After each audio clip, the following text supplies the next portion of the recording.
When you hear ADHD, a lot of people think of disobedient children, kids climbing bookshelves, bouncing off the walls, not able to sit still. But the reality is a lot different for a lot of us with ADHD because most of us don't grow out of it. I was diagnosed with ADHD when I was 18 years old. And even with that diagnosis, I was really resistant to treatment because of the stigma. And I am now almost 33 years old, and I have lived my entire adult life as someone with ADHD to various levels of getting treatment for it, but it is a living hell. I want to put that in no uncertain terms. In fact, I'm not the only one that feels this way. About 1 in 5 people with adult ADHD will attempt to claim their own lives. And I think that's about the same with people with autism. And if you have both, I think the stats are about 25 to 33% of people with AU ADHD will attempt to take their own lives, about 1 in 3 to 1 in 4. And it's a very serious condition. It affects every area of my life. I'm completely alone because of my ADHD, because of my impulsivity and my inability to stick with plans and follow through. There's a lot of executive functions that go into maintaining relationships that I think a lot of people take for granted, like texting back or getting out of the house on time to go to a meetup.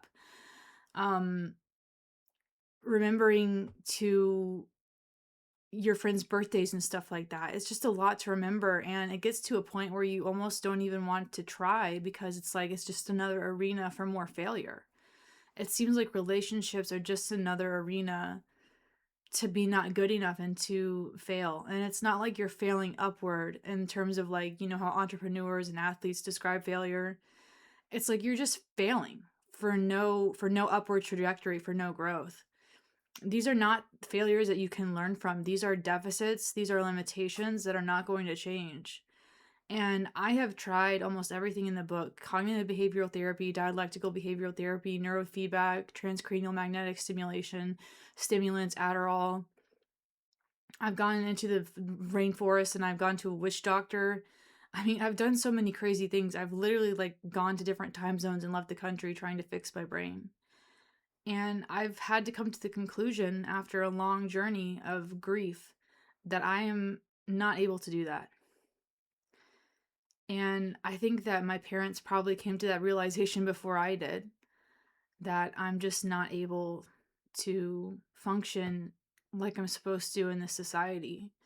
And unless I can somehow find a way to make a living by myself, working for myself, I don't know how that's going to look, then I'm probably not going to be able to make any money. And my parents' household income is too high for me to qualify for SSDI benefits.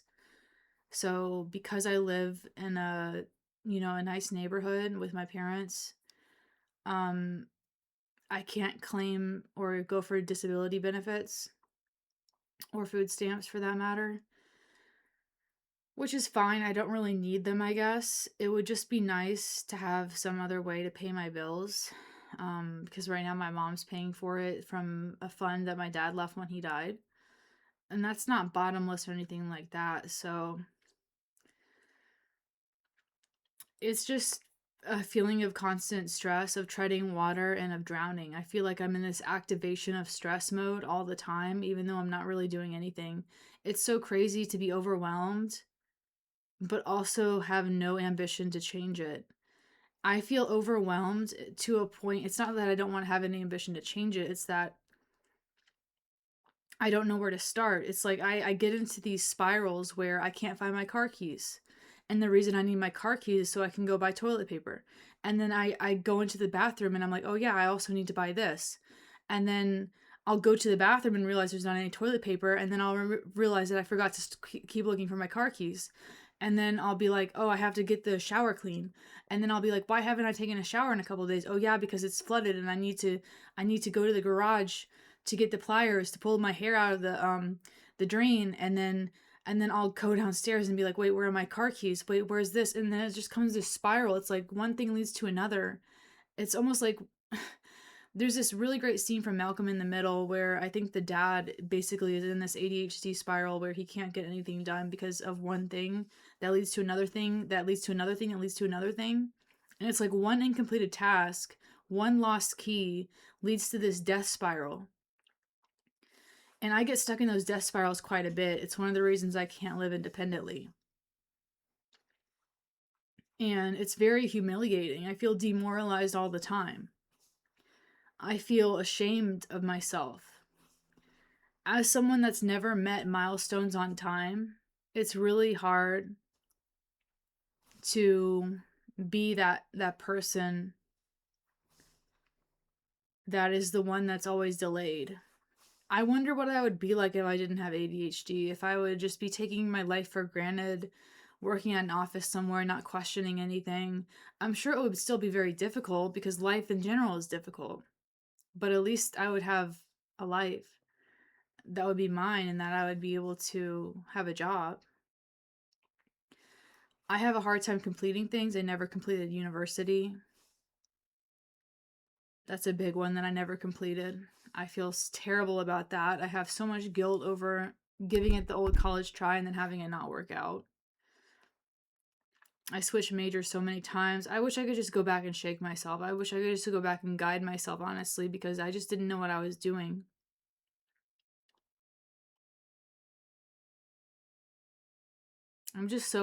I feel like I'm this butterfly flitting from one thing to another, but I'm never really committing to anything, and it's not in a good way. It's not in a good way. I need novelty all the time, and normally that really manifests as like scrolling a lot. And I'm just super vulnerable to screen addiction, super vulnerable to substance abuse addiction. I'm super vulnerable to all these things, and that's the main reason I avoid buying alcohol and smoking. I mean, I smoke a little bit, but I've cut back on it. And it's just super easy to use those numbing agents. And people with ADHD are much more prone to alcohol and drug abuse. But my own personal experience has been that ADHD is a very real disability. It cripples everything in your life. It's destroyed my ability of having relationships. It's destroyed my ability of being able to maintain employment and live independently. I'm glad that I don't have kids because I know I would fail at that at this point in my life. I want those things for myself, but I know that I wouldn't be able to do it. And I think there's a level of bereavement there. It's not even that I'm infertile, it's just this realization that I would not be a good parent because I don't have the capacity to care for anybody else besides myself, at least at this point in my life. And I don't want to bring someone into this world and not be able to give them every advantage.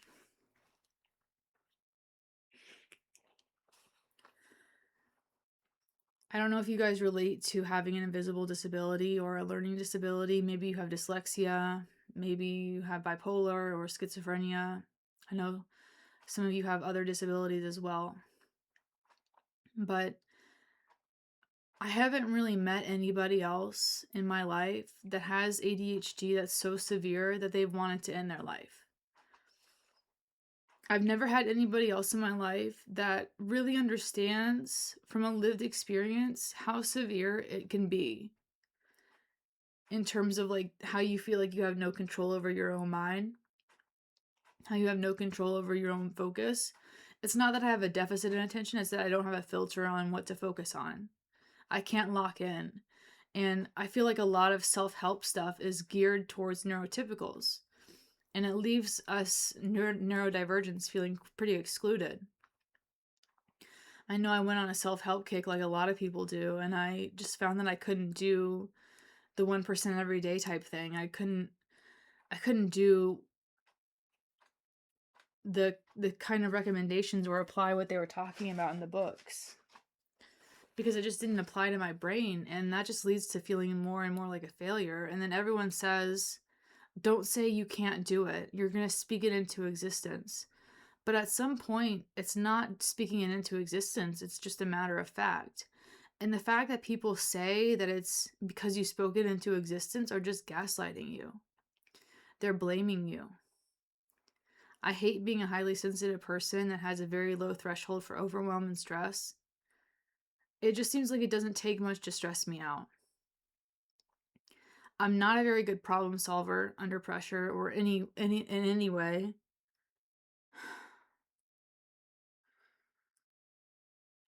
I'm not very good at dealing with problem solving.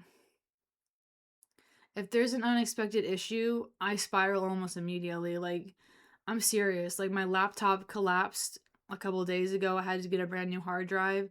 That stressed me out because I had to figure out how to get there without my laptop, because I'm like, how am I supposed to get there if I don't have internet to look at the place where I'm supposed to go to get my laptop fixed? Luckily, I figured it out. But like I said, that feeling of overwhelmed, I don't think most people would get that overwhelmed over their stupid laptop breaking. They would probably be able to stay calm and figure out a solution more quickly than I did. It's also this low level of frustration tolerance. It's just a low level for tolerance and boredom in general. Like, I feel like I'm clinically impatient. I get bored to a point where I get angry. And I've been thinking about doing a tech detox, but I would have to go somewhere to do it. I'm thinking about going somewhere for like 3 weeks and just doing a tech detox in the wild or something like that at a retreat center and seeing how that goes. I just feel extremely misunderstood all the time. I have this thing where I'm like chronically re-explaining myself, chronically having to explain myself, and it's like people see my limitations that I know that I have because of my disability as excuses. And so you have to wonder and you have to weigh, should I share my disability with these people? Is it okay to disclose it? Am I doing more damage by disclosing my disability instead of trying to mask it than I would be doing other things? Because there's this really big tendency to want to mask your vulnerabilities, and I know that I've tried to do that. And I feel extreme levels of shame and pain when those limitations are exposed. It's really challenging. It's not just challenging, it's impairing. It's not that I'm such a bad friend that no one's ever wanted to befriend me. It's just that I have a really hard time following through. I don't get invited to weddings. I don't get invited to outings when everyone else is going. I guess there's a lot of reasons for that. I bring a lot of negative energy, I guess. I'm also very inconsistent when it comes to showing up, and people feel rejected when I don't show up. And I understand that. I would feel rejected too if I was always making plans with someone and they kept flaking. I would assume that they didn't like me. And I don't know what else I'm supposed to do. It breaks my heart for my own self. I don't want to say that I'm like in self-pity, but I feel compassion for myself because I know that I've tried everything that I can do. And at this point, I have to accept my limitations for what they are. I have to accept that I'm probably going to be poor. I have to accept that I'm probably going to be alone. And it's going to be a lonely road.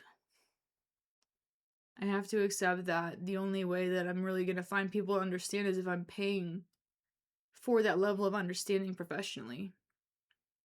And I still feel misunderstood even by therapists. I feel like I'm being interrogated by therapists. I just want someone to talk to, and these therapists interrogate me like they're criminalizing my behavior, or they're criminalizing my mental health problems. And I can't even explain to you how my shame has physically manifested as like pain, like physical pain. I can actually feel pain in my nervous system, like physically paining my nervous system, like inflamed nerves, because of this level of shame that I just can't release. I feel like I'm too big. I'm too much and not enough at the same time, which I've mentioned before. There's not really a place for me to be able to express myself in my neurodivergent way. I don't know how to relate to people in a normal way. I'm tired of doing it their way. It just doesn't work. I'm not a desirable person. And I've been rejected chronically since I was like 5 years old. And at 5 years old, you're a product of your environment. I never received any early intervention for ADHD and autism at all. I think when I was 8, I went to talk therapy for the first time because I had anger management issues. I do remember that the mental health center when I was in 3rd grade would take me out during certain times of day and take me into the mental health center at school because I was that fucked up that they had me in a special program for kids with behavioral problems. There was just so much shame. I just harbored so much shame. I wanted nothing more than to connect with people and bond, but I didn't know how to do it in a way where other people wanted to with me.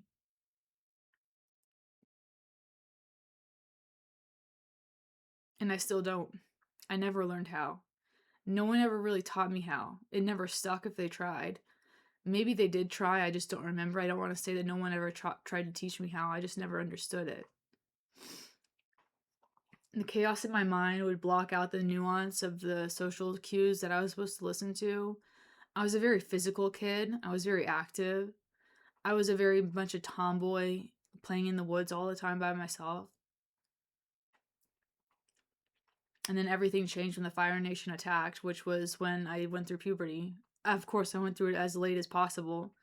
I almost didn't get my cycle until I was almost 16.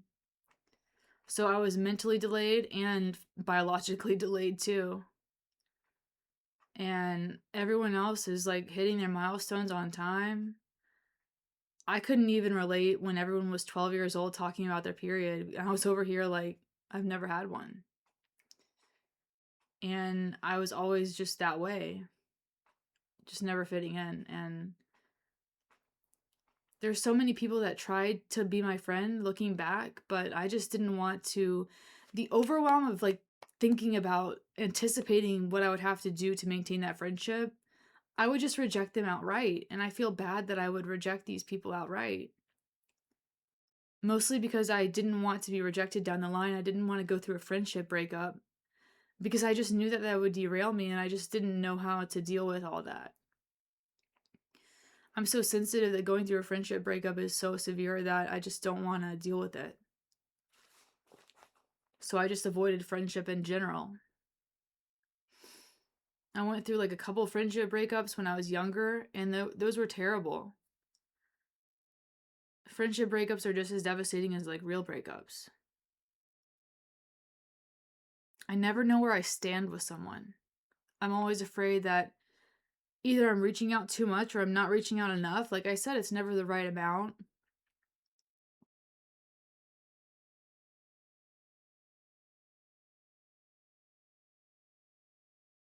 I just, it doesn't click with me. I don't know what to do to make it click. And it probably never will. And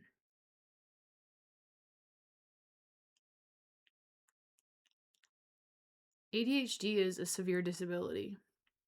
It's a spectrum of things, but it's a severe disability. It's affected every area of my life. It's devastated every part of my future. And like, even though I'm on medication, it doesn't fix anything really. It gives me about 6 hours of relief at most.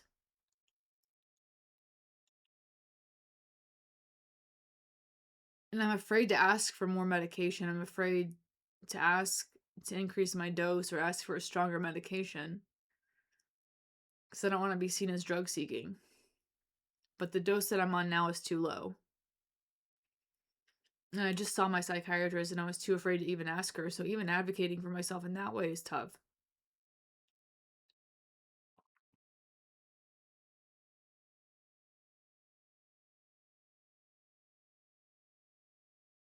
I just feel like I'm really disorganized to the point of like not being able to do anything. My thoughts themselves are extremely disorganized. It's difficult to even explain. People always say build a system, write a schedule. To me, that's like saying to someone who is in a wheelchair, just walk up the stairs.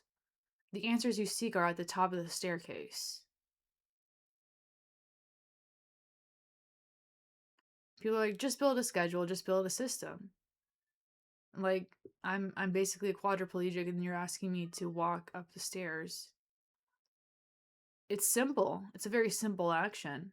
You'd probably take your legs for granted. I would. I do. I take my legs for granted. And then people see it as an excuse because there's not a physical indicator of your limitation. And when there's no physical indicator of your limitation, people are very judgmental.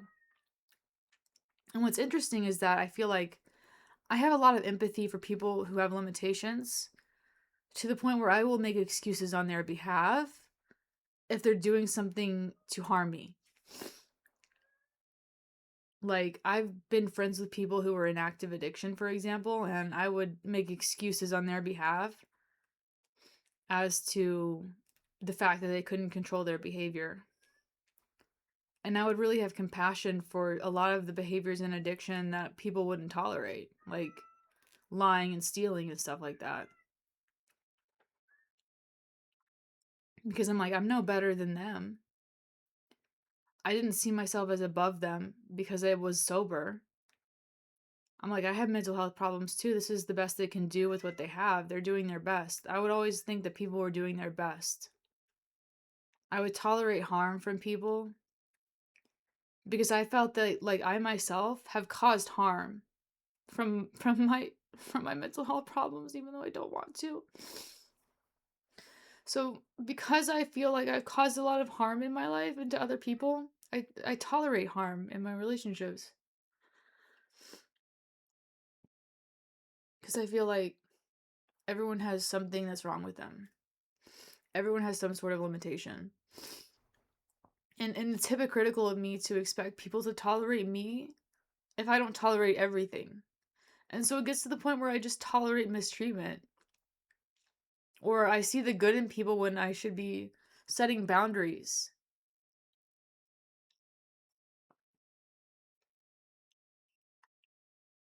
And it really affects your self-esteem. I mean, it affects your self-esteem so bad. It affected, I'm like, I don't even know, because my self-esteem is so low from just a lifetime of being reprimanded and being told I'm doing it the wrong way and being corrected and not being allowed to express myself and having to stuff everything down because my way of expressing myself and having meltdowns is just not socially appropriate. I need to, like, have a catharsis. I need to discharge these feelings. But having a meltdown is not appropriate, and I guess I understand it, but not expressing it makes me sick. It gave me an autoimmune disease. I would stuff it all down into my gut until it became inflamed and it had to be removed. And I haven't been able to get that angry since I had my surgery. It's like they removed the source of where I was storing all my anger and rage. And I don't even know, like, what the psychic ramifications are of that kind of surgery, but I think everything has a spiritual counterpoint when you go through something physically. I just feel like I've caused a lot of harm unintentionally.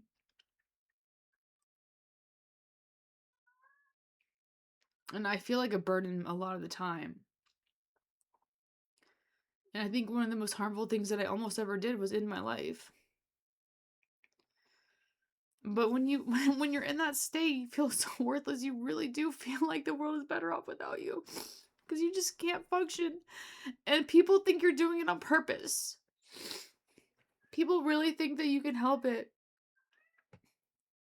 And you don't want to admit to them that you're doing your best.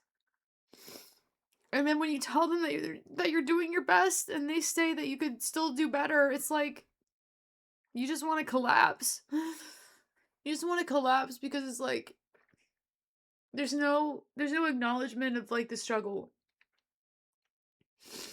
And this is like my therapy. This is like the only place I really have to go to express myself because I have no one to talk to in my life about this stuff. And I really don't think I should be burdening anyone with myself venting like this. And I'm so glad that you guys are here to hear me out. But it's crazy because people in prison are like 5 times more likely than the general population to have ADHD. They say like 60% of people in prison have ADHD.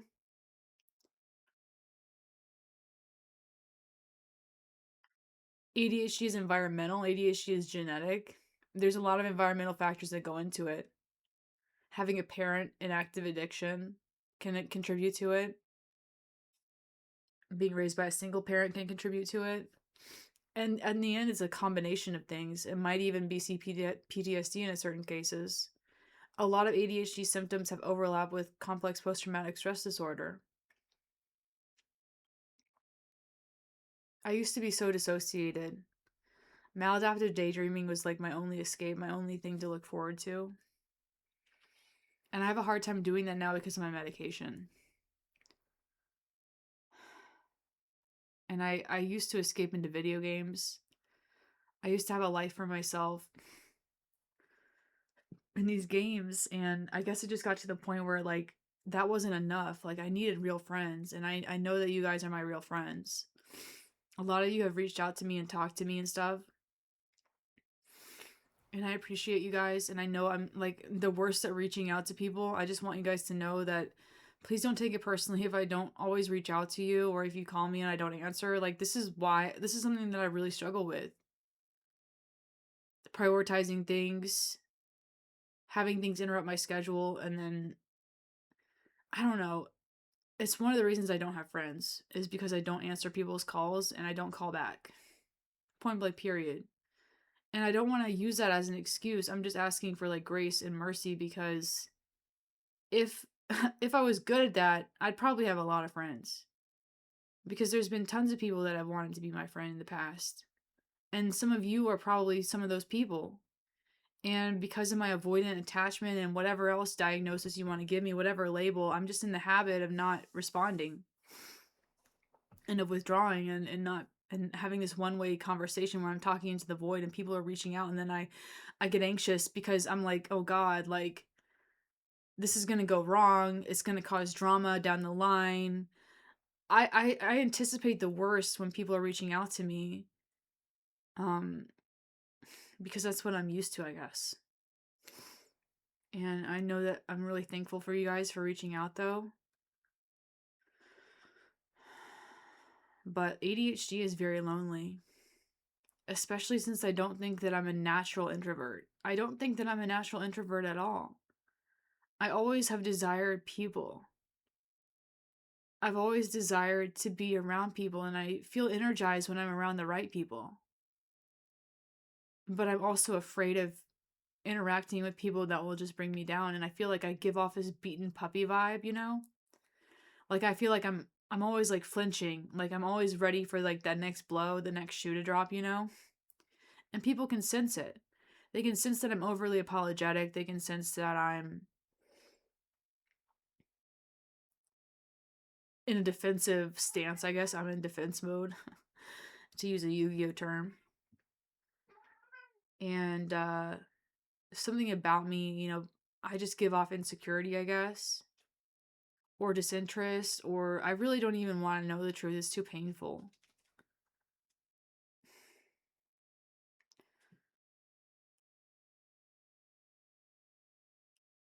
But late diagnosed ADHD is tough.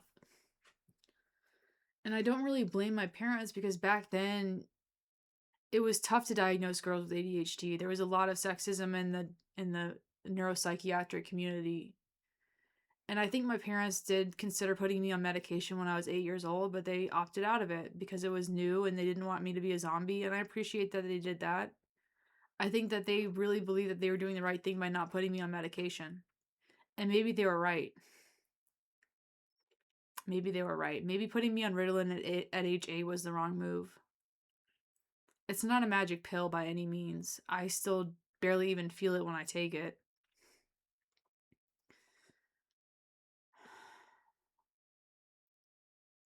It's just a feeling of constant invalidation, constant being misunderstood. You feel like you're just living in this alternate reality. You can sit next to people and you can be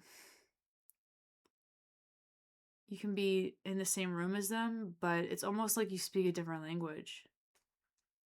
It's almost like mentally you're on a different wavelength and you're speaking a different mental language.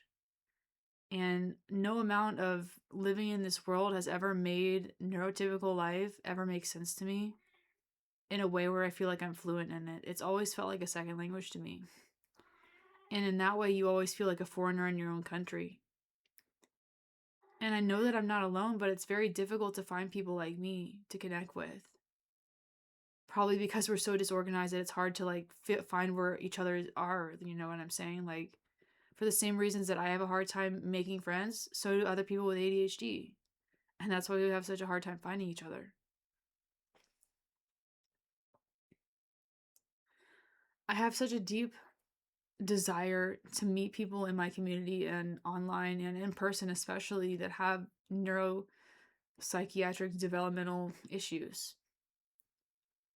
I mean, I don't even want to label it as a diagnosis. I just want to say, like, neurodivergent people, like, I want to unite with you. I want to meet you. I want to be friends.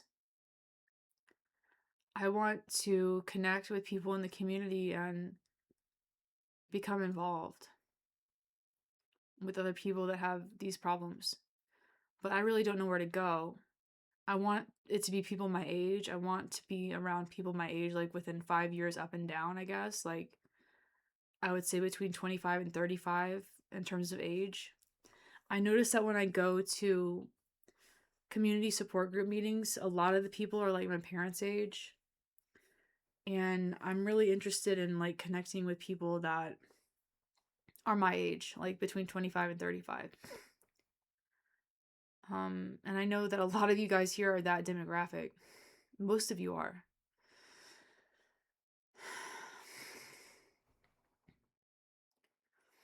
I just feel blessed that I've never really spiraled into inactive addiction. I'm glad that all the times that I was very close to falling into self-medication, I was never enabled and someone pulled me out of it immediately.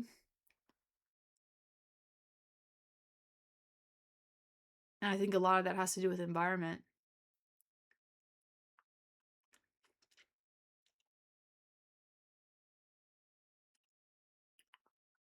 I don't want to shy away from difficult conversations, and one of the reasons I'm having this conversation is because I've avoided admitting that I don't think that there is a cure for my ADHD. I don't think there is going to be a reality in which I'm not impaired or have a disability in some way.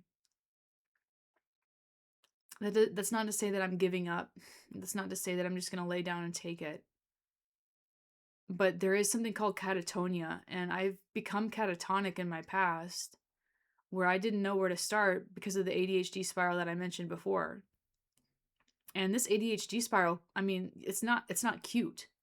It's not quirky. You know what I'm saying? Like these ADHD spirals where like one thing leads to another and you can't get a single damn thing done because of your car keys, and then the next thing is wrong, and then the next thing is off, and then the next thing is missing, and the next thing is missing. And then it's like, which one do I do first? I'm going to take my clothes downstairs, but then there's clothes in the dryer already. I'm going to go to take my laptop to the shop, but I can't find my car keys. That's not cute. That's not quirky. It's not quirky and cute when it takes you a week to do your laundry. Or when you have to go to get your emissions done and it's a huge ordeal that takes you the entire day to do a 5-minute errand. It takes all this mental bandwidth to do a 5-minute fucking errand, like getting your emissions checked.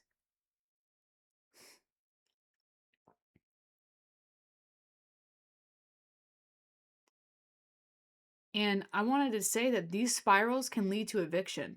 These spirals can lead to homelessness. These spirals can lead to CPS coming to your door and taking your kids away. It's a disability. You can lose your job because of this.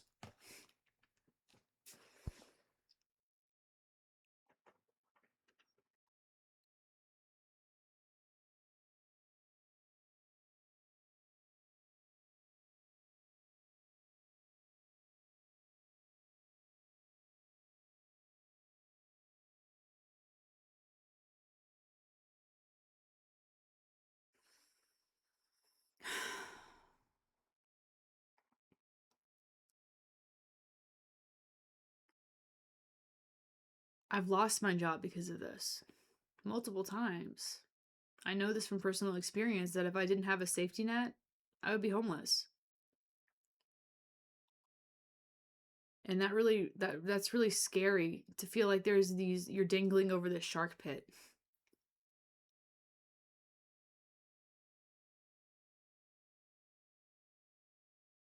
And we only get one life, and for whatever reason this is ours. I mean, having these limitations wouldn't be that bad if society had the resources to help us or our families, because I know that raising a kid with undiagnosed ADHD was not easy.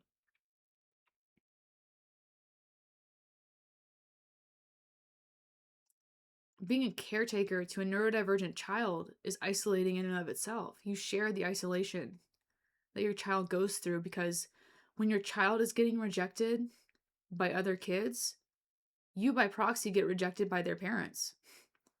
And there's a big stigma around you're not parenting your child properly. You're doing it wrong. There's something wrong with your parenting. It's all your fault. I don't think it's all my parents' fault. I mean, I know I've really gone into them, but the more I look into it, the more I realize that the day and age in which I was born in the early 90s. It was just not meant to be in terms of me getting early intervention. It was not meant to be in terms of my diagnosis being caught early or taken seriously early. Mostly because of the time that I grew up in, the culture that I was born in. My parents did what they could.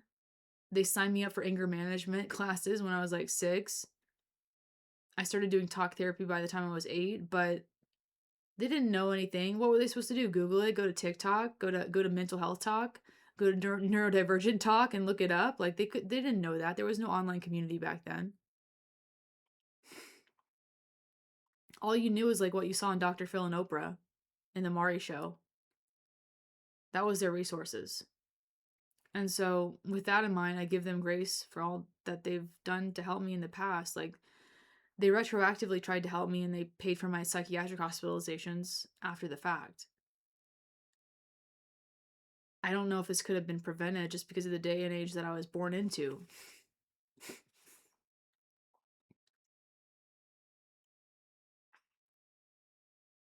And we take a lot of things for granted these days, like our online communities and stuff. But I wanted to say that, like, being a teenager with undiagnosed ADHD and not knowing what that was, not knowing what that really, really was, you know? Like, who was going to tell me what it was? This conversation about mental health wasn't even happening when I was a teenager. There was a huge stigma around having any kind of learning disability or any kind of learning difference. If someone found out that you were on crazy pills, you would be the talk of the town.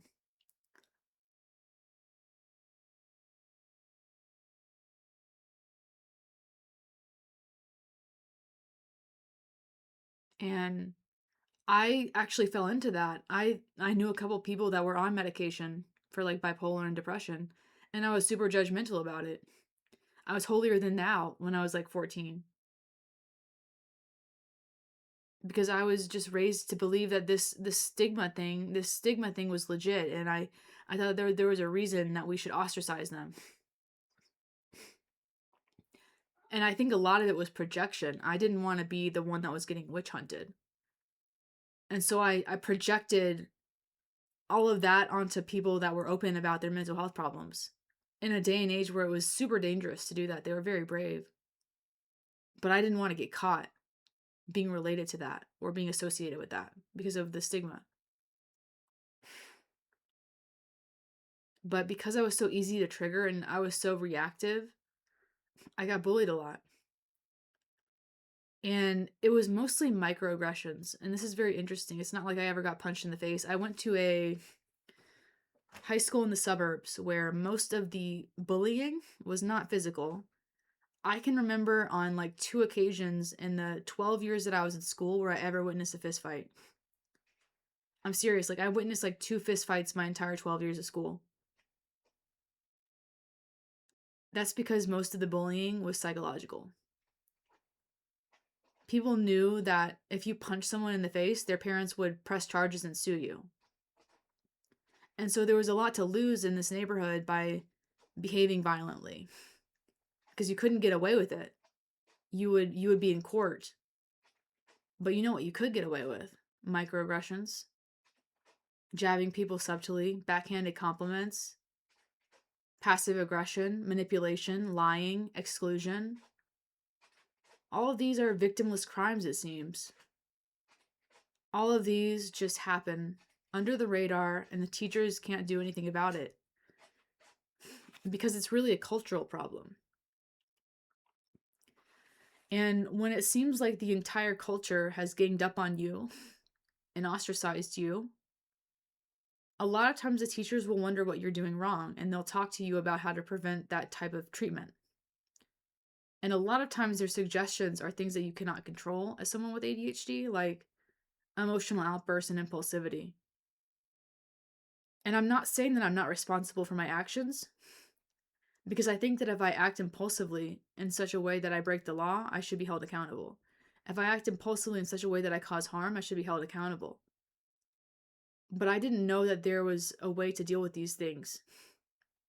I didn't have the tools, and neither did anybody else.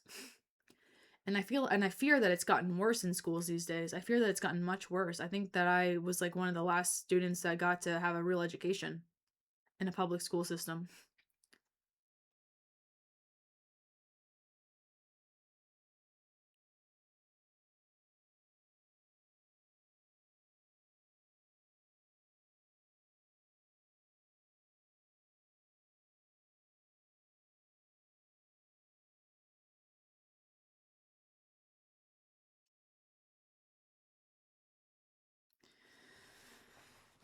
I just remember all the drama and the lies. And it just reached a point where I was like 14, 15, entering into high school, and I just kind of isolated myself. I withdrew.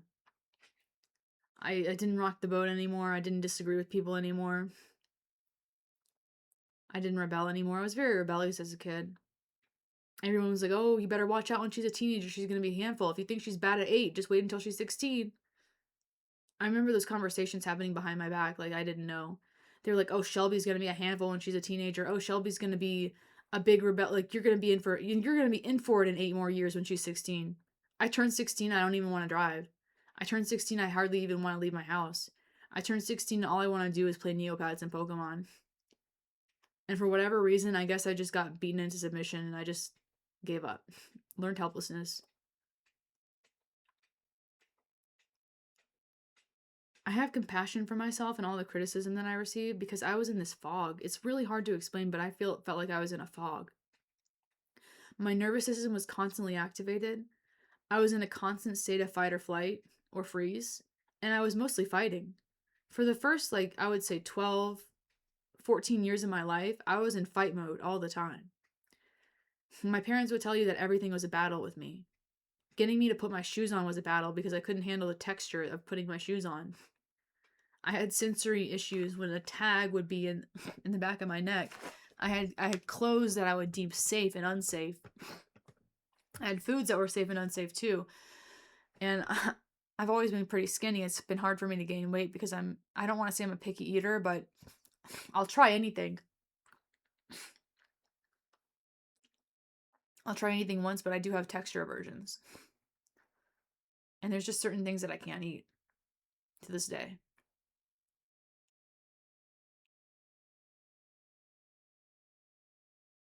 I don't even think it's like, I know there's something called ARFID, which is avoidant food restriction intake disorder or something. Mine was never that bad. I have probably like maybe a subclinical case of ARFID, but I like things that are the same every time. So for me, safe foods are like packaged food that comes in like frozen meals and stuff like that. I prefer frozen meals over cooking because it's the same every time and I know what I'm going to get. And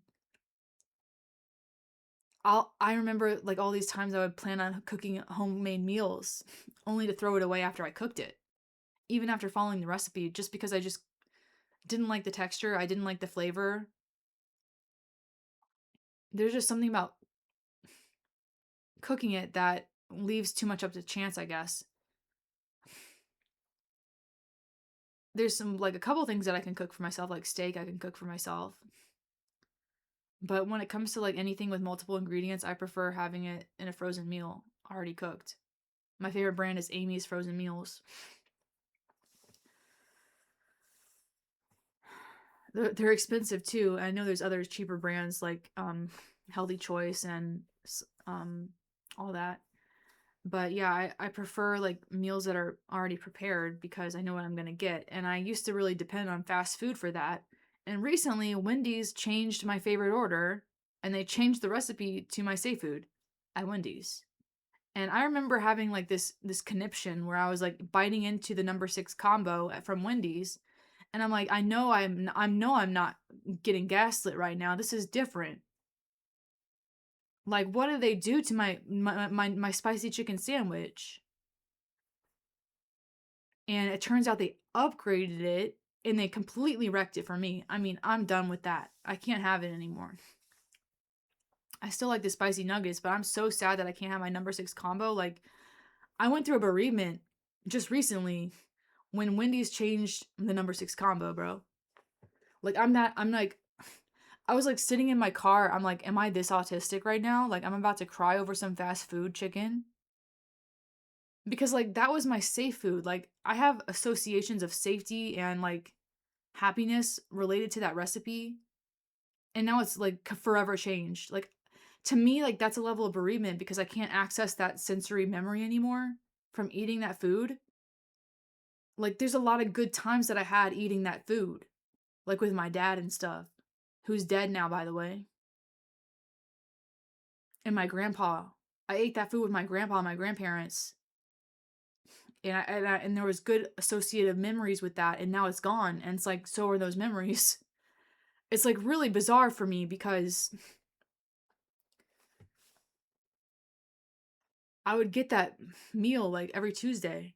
It was part of my routine, and now it's over. And Wendy's is just, everything is different. Like, I hate when they change food. That recipe has been the same for 20 years. Like 25 years that I've been going there. 25 years that I've been going to Wendy's. It's been the same. Tangent. Because like that really does bereave me though. Because a safe food is like sacred.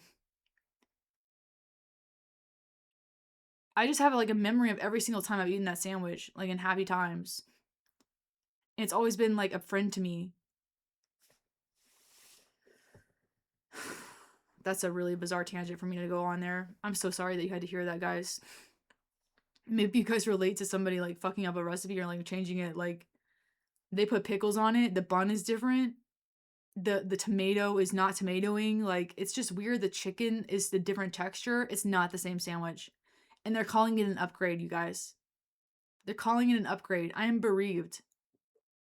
I am bereaved over the number 6 combo having been changed. Wendy's is changing its recipes and I'm devastated. I'm devastated. Why couldn't they do that to the Dave's Double? You don't see them tampering with the Dave's Double like that. Who texted them and was like, "Yo, yeah, by the way, you know what this sandwich needs? A brand new sandwich." Like, nobody did that. Why did they take that upon themselves in the first place? I don't understand that. It's like, but I'm not going to crash out over that cuz you know what? My toxicity is not okay. I don't want to vent. I don't want to just discharge that. And I got to be honest with you guys, a lot of the times I would vent to people and they did not want to hear what I had to say, right? And I think that's within their prerogative to say, like, Shelby, that's too much for me to handle. That's above my pay grade. Because they have stress too. They have stress too. And I feel like this channel has been my vent channel because I just need to put it out there because it has to go somewhere, right? I know this is kind of a longer, rambling, meandering video. While we're at it, I'm going to show you guys some of the arts that I'm working on if you made it this far.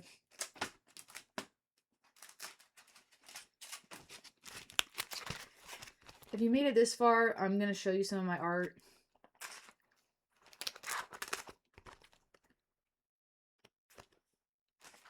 I keep saying that I'm going to start eBay in June, but I keep like falling back on like not painting a lot. I want to have at least 300 paintings done. I need 200 more. I have like 100 paintings done, which is good, right? But a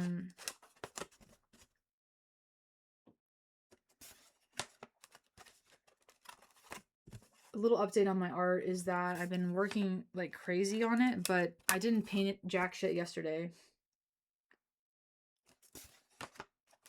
I actually ran out of like boards to paint on. So if you guys made it this far and you wanted to help me, I have my Amazon affiliate, not my Amazon affiliate, but my Amazon wishlist link for more of these boards. And I'm going through them like crazy. I'm doing like 10 a day. So if you wanted to help me and buy some art supplies for me to help my business, the link is down below. And these are the 9x12 boards that I like to use. And I might link some of my safe foods in there too. Some of my safe foods. Because yeah, you guys do help. Like if you don't want to leave, like if you wanted to help me financially or whatever, and you don't know where my money is going, and you want to assure that I'm actually spending on like art supplies and like food, the link is in the description for my Amazon wish list, so that you know exactly what I'm gonna get with your money. No drugs, no secrets, no blowing it on hookers and blow or anything like that. I don't do that anyways. But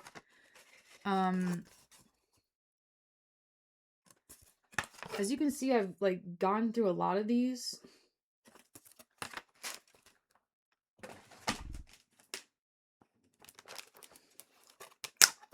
I'm really trying to do 10 a day, which is ambitious as fuck, by the way.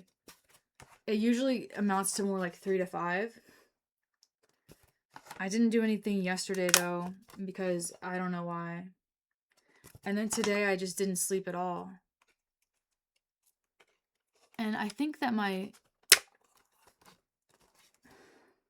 laptop is the wrong time because I just got a new hard drive.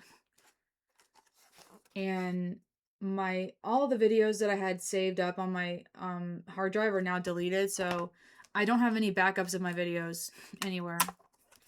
Like the master copies are gone of all my videos, so the only videos that I have are the ones uploaded to YouTube. So if something happens to my channel, those are gone forever.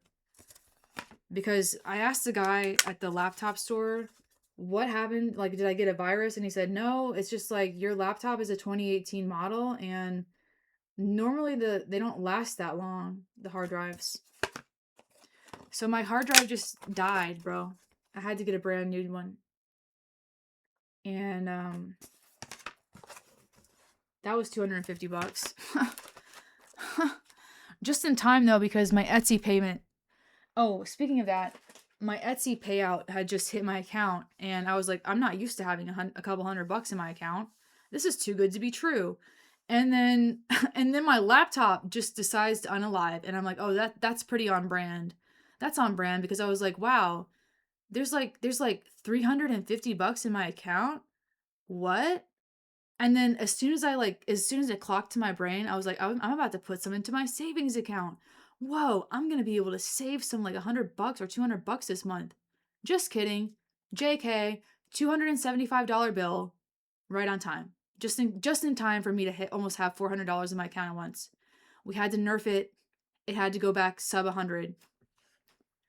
Not that I should be telling you guys about my financial situation, but yeah, as soon as there's a influx in my money, something has to happen, right? Always. I'm sure you guys relate. There's no such thing as an emergency fund in this life.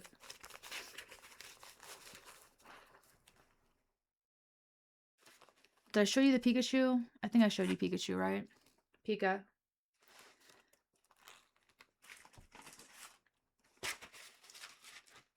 I'm just going to show you everything that I've already shown you guys. Because if you've made it this far, you might as well. I know that my 20K sub special has been like permanently like delayed. I keep delaying it because I haven't bought my damn PO box, because there's always a bill that comes up. And it's like, a PO box is like, what, $10 a month maybe? I just need to go over there and just take some stuff out of my savings account, because I do have a couple savings. My thing is, like, I don't know how much it's going to cost to ship these. I'm guessing like $5 per. So I have to like set some money aside to ship it. Like, I'm probably going to do like a giveaway of 10 of these. And all my mods automatically get one. So we'll do 12, which is like $60 that I'm giving back into the community.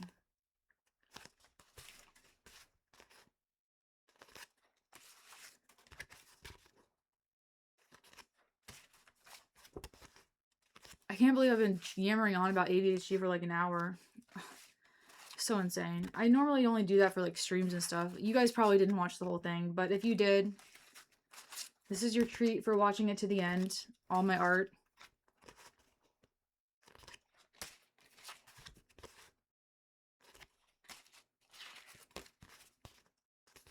And again, I'll put the link in the description for my Amazon wishlist if you guys want to buy me more surfaces to paint on, because as you can see, I've been running through them like nuts.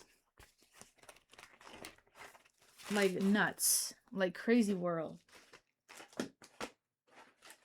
Like, I've been just ripping through them. And you may be saying, like, how did you get all these ideas? They're all so different. Well, I go to Etsy.com and I look for reference packs. And then I alter them in Photoshop. So, in terms of, like, these different styles of work, like, I just go to Etsy and I buy commercial licenses for reference packs. And then I alter them in Canva and Photoshop to make them a little more unique to be mine. And then I paint them. So maybe that's cheating. I don't know. I don't really care. I buy the commercial license, so technically I can do what I want, right? I know some of you are mad that I'm stealing from other artists, but like, I buy the commercial artist. I buy the commercial license, so cope. I guess cope. Like, sorry, not sorry, I guess.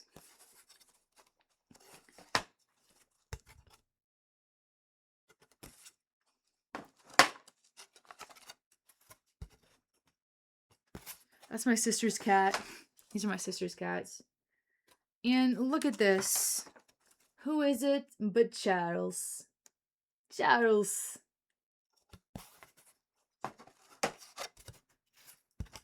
Vegas.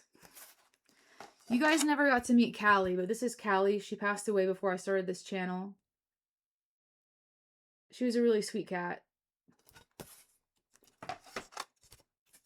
And chocolate and whiskey. Most of these you guys have already seen, but I'm just gonna like run through them.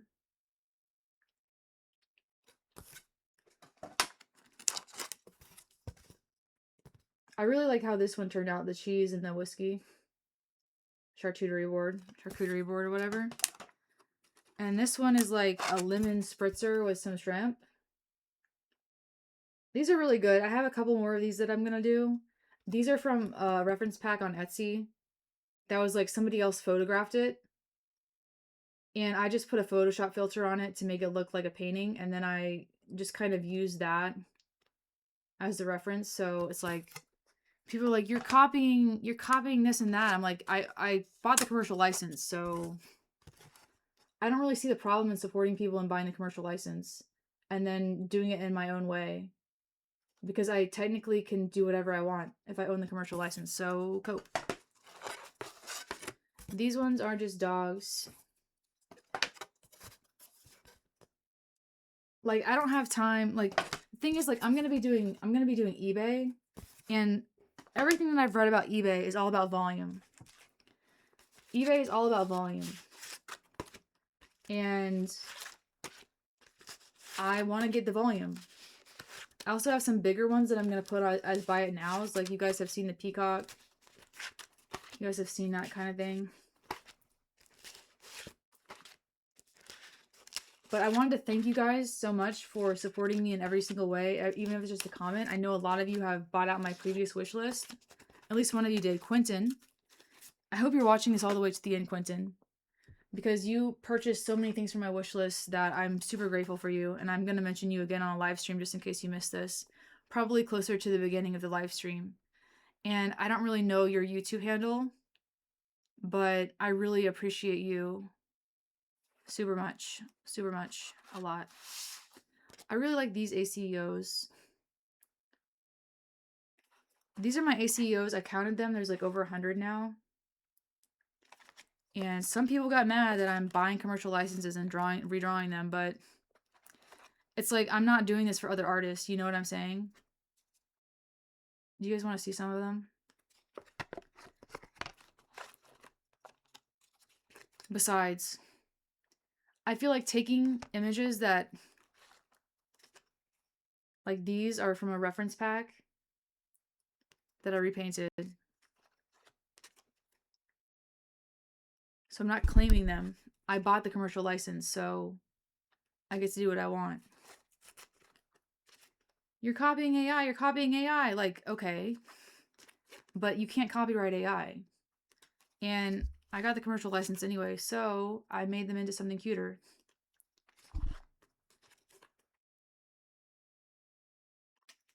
I don't know who's gonna care about that. Like, I just don't care. To be honest, like, I'm not really like an artist. Like, I don't paint art for other artists. That's the thing. A lot of artists paint art for other artists.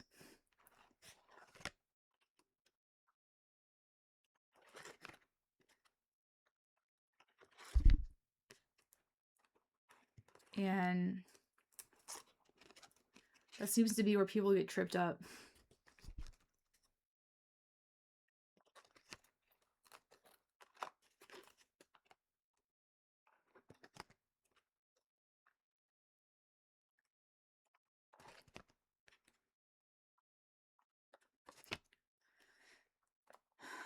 But yeah, this is like what I'm up to.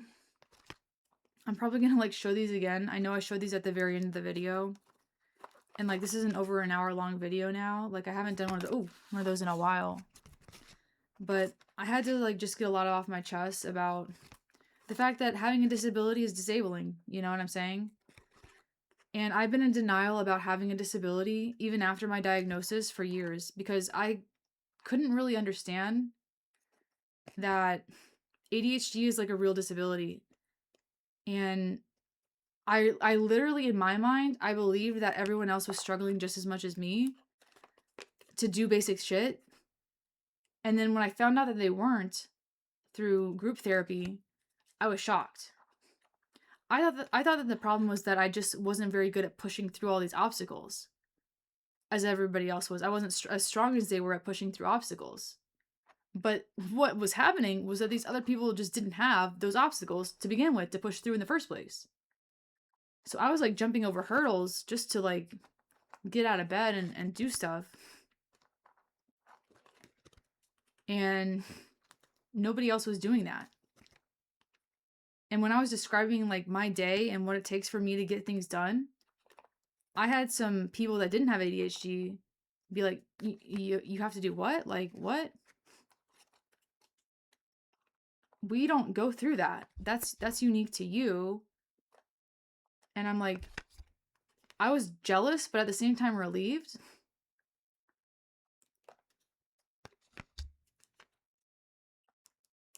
Because I was like, oh, so there's something about me or my brain that is like not working. Like there's literally a level of dysfunction. And I didn't figure that out until my 20s. This was after I got diagnosed because I didn't realize how much it was impairing me until I was talking to my peers who didn't have ADHD. They had other mental health problems. I have a friend who has schizophrenia. I have a friend who has bipolar. I have friends that have major depression. I have friends who have autism. I have friends who have OCD. Like I met a lot of people. I have friends who were in active addiction when I met them. And because of their addiction, I think we ended up breaking up. That was one of the things I was tolerating was mistreatment from them. But what I learned is that I was fighting through I was fighting through stuff that other people just didn't have to go through.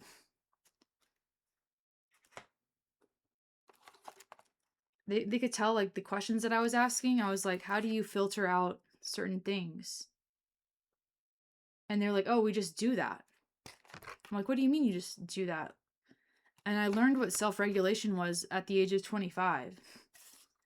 I learned that I wasn't self-regulated as a full-grown adult, like 25. This was like, I'm almost 33 now, so that's like 7 years ago that I realized that I have a real disability.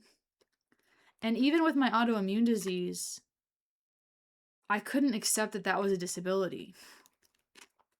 I could not accept the fact that I am disabled. Straight up. I still have a hard time saying that because I'm like, where does my disability begin and the excuses end? Like, am I making excuses? Or is it a real limitation? Like, where is the line between excuses and limitation? Where is the line between lack of tools and limitation? Is it possible in certain areas to build more tools than what I have? If so, where do I go to get them?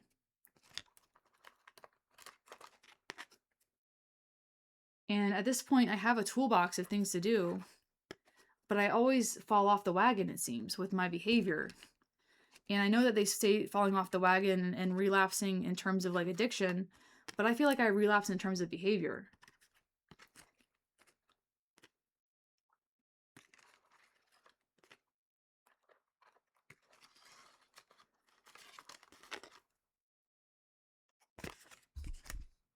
And when there's external structure, when there's a place for me to go, when there's a external schedule upheld by someone else and there's consequences for not arriving, then I can show up on time. And it takes a lot of mental effort to do that. Even then I'll end up late. Even then I'll end up late, you know? But I'm more likely to show up on time when there's someone expecting me to be there. And one of the reasons this YouTube channel has helped me so much is because, like, there's a level of accountability here. You guys help me hold me accountable. Like, you wonder where I go when I don't show up. Like, people expect me to post stuff, and then you guys like start crazy rumors when I disappear for a while, which I don't know if that's really the healthiest thing, but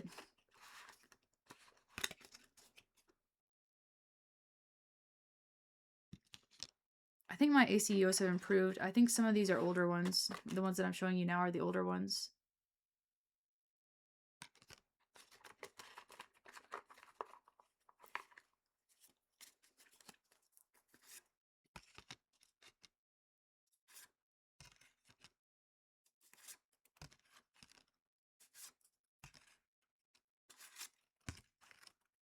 This one's interesting. I don't know if I like that one. What do you guys think about that one? I don't know. And yes, I purchased these off Etsy, okay? Whatever. Some of these I did. Like, some of these are originals, but like to hit the volume that I'm trying to hit with eBay, I am purchasing stock photos. I'm purchasing reference packs. I'm purchasing clip art packs from Etsy, and I'm purchasing the commercial license that goes with them. And if you got a problem with that and you're a purist and you're like, you're not a fine artist, I don't care. I'm not a fine artist. I'm not really even like, I'm not a gallery person. I don't care anymore. You guys can call me whatever you want to.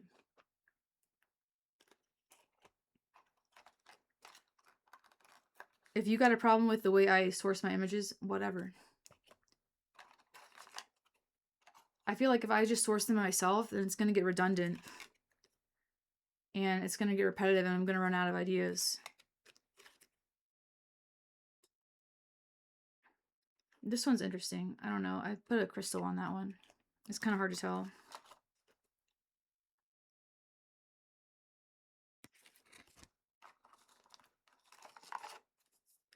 And I think this is just a good way to like get different types of ideas.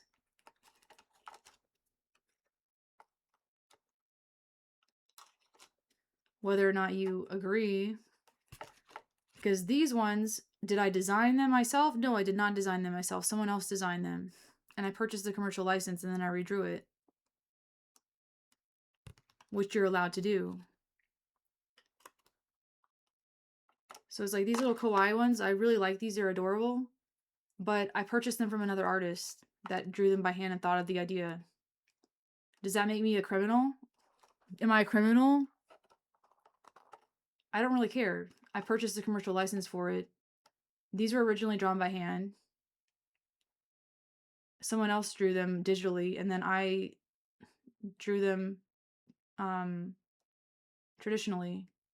And as long as you're not reselling the digital file, you can put that image on a different surface as long as you purchase a commercial license, which I did.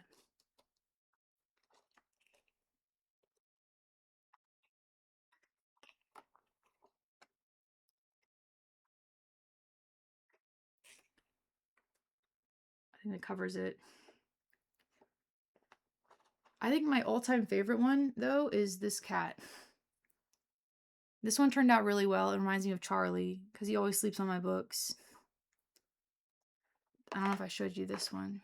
The pizza and the beer one. I like that. This is from that same series of ones that I bought from that other artist. So you can purchase images from other artists, and as long as you buy the commercial license and you don't resell the digital copy,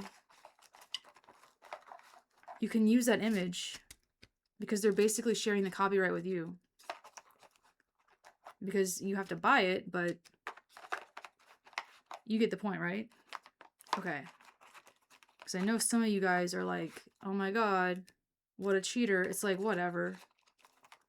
You can purchase images that photographers buy, like take.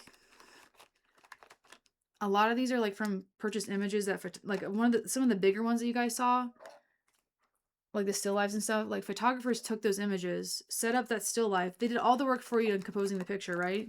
They set up the still life, they did it, and you can buy like a pack of 10 for like $20, right? That seems like expensive, right? $20? Oh my god. But that person composed the picture for you, bro. That's cheap. Especially when you're buying like real professional photography. It's like everybody's seen everybody that's referencing off Pinterest is using the same image sources. You know what I'm saying? Like everyone that's like referencing off Pinterest, I mean, I can tell when someone has like drawn that tiger before, right? But if you're going to ArtStation and you're purchasing reference packs from people that have like gone into the freaking jungle and actually taken pictures of tigers, and then you purchase them and then you alter them in Photoshop and you make them your own image, and then you buy the commercial license so that you can utilize them in commercial projects and sell the image. I don't care what you have to say about how I source my images. It's fine.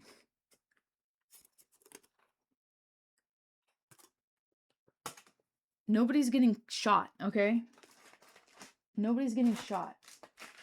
It's like, do we have to really care about what other people think in terms of like how we source our images, how we get to the final picture? You guys have seen that I've been putting out a lot of work. And let me show you guys some of these. This one is a bigger one. But it's like, in order for me to like keep going, these are like abstract. I don't even know if I like these. But I just thought it would be funny to try something different.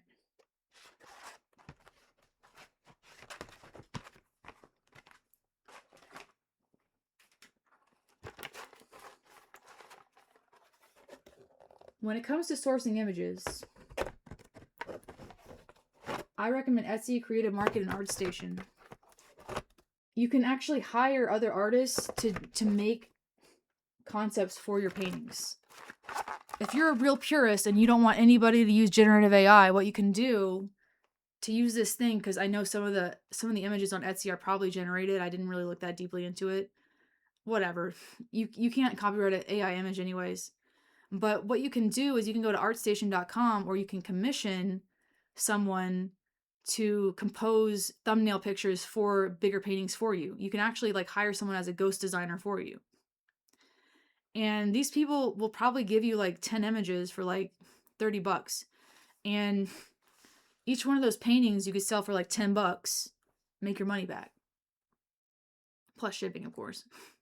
Like I don't see you selling them for less than $10 each, right? So like this one, if you really want to make sure that nobody is using generative images when you're buying stuff, you can commission them. This one was a photograph from a photograph. So if you want to guarantee that no AI was used, just use photographs. Like all of these ones were from photographs that I just kind of put through Photoshop. This one was a Lisa Frank inspired one. What I did with this one was that I kind of just took like a lion cub and then I cross-referenced a Lisa Frank image. And then what I did in Photoshop was I posterized it. And then I individually filled the different like things. But you can do it any way you want to. There's a lot of fast ways to do it. You can use a posterize action in Photoshop. If you guys know about Photoshop actions, so you do have to have an Adobe CC subscription. I don't know if you can do these on the older ones, but the Adobe CC subscription, you can purchase Photoshop actions on Etsy and ArtStation, by the way. So I'm not like a Photoshop genius or anything like that. It's like if I want a certain effect, you can probably find it either on adobe.com and buy the action from an actual graphic designer, such as like a posterized colorful filter, rainbow filter. And that's pretty fun to do. This Eevee is like a Lisa Frank type Eevee, I guess. All of these are like Lisa Frank type shit. These are 9x12s. This Charmander, I don't know how I feel about it, but it's kind of like in my style, right? And I don't think Nintendo's gonna freaking come for me for selling like an original Charmander on eBay. Do you think Charmander, like, do you think, like, what are they gonna do? You think Nintendo is gonna take time out of their day to be like, oh, by the way, we're gonna see you $10 million for selling a Charizard for $1 on eBay. This one was from a photo that I ran through a Photoshop filter to get it to look more painted. And the reason I do that is because like you can alter the paint strokes and digital paint strokes and stuff in Photoshop until it looks like the style that you want it to look like. And it makes it easier to reference it. So is it cheating to use a Photoshop filter to solve some of the brushstroke issues? Maybe. I don't know. I'm using a Photoshop action though that I bought off Etsy. It's like an impressionistic Photoshop action that turns photographs to look like oil paintings. And then you use those images as references. You still have to draw it. You still have to have skills and be able to paint. But it takes out some of the problem solving issues. Now I do know that if I was to be an industry artist, I would have to be like really good and be able to do all that manually, right? I'd have to be able to photograph my own photos and my own images. I'd have to source my own materials. I'd have to like grind my paint up and like snort it before every painting.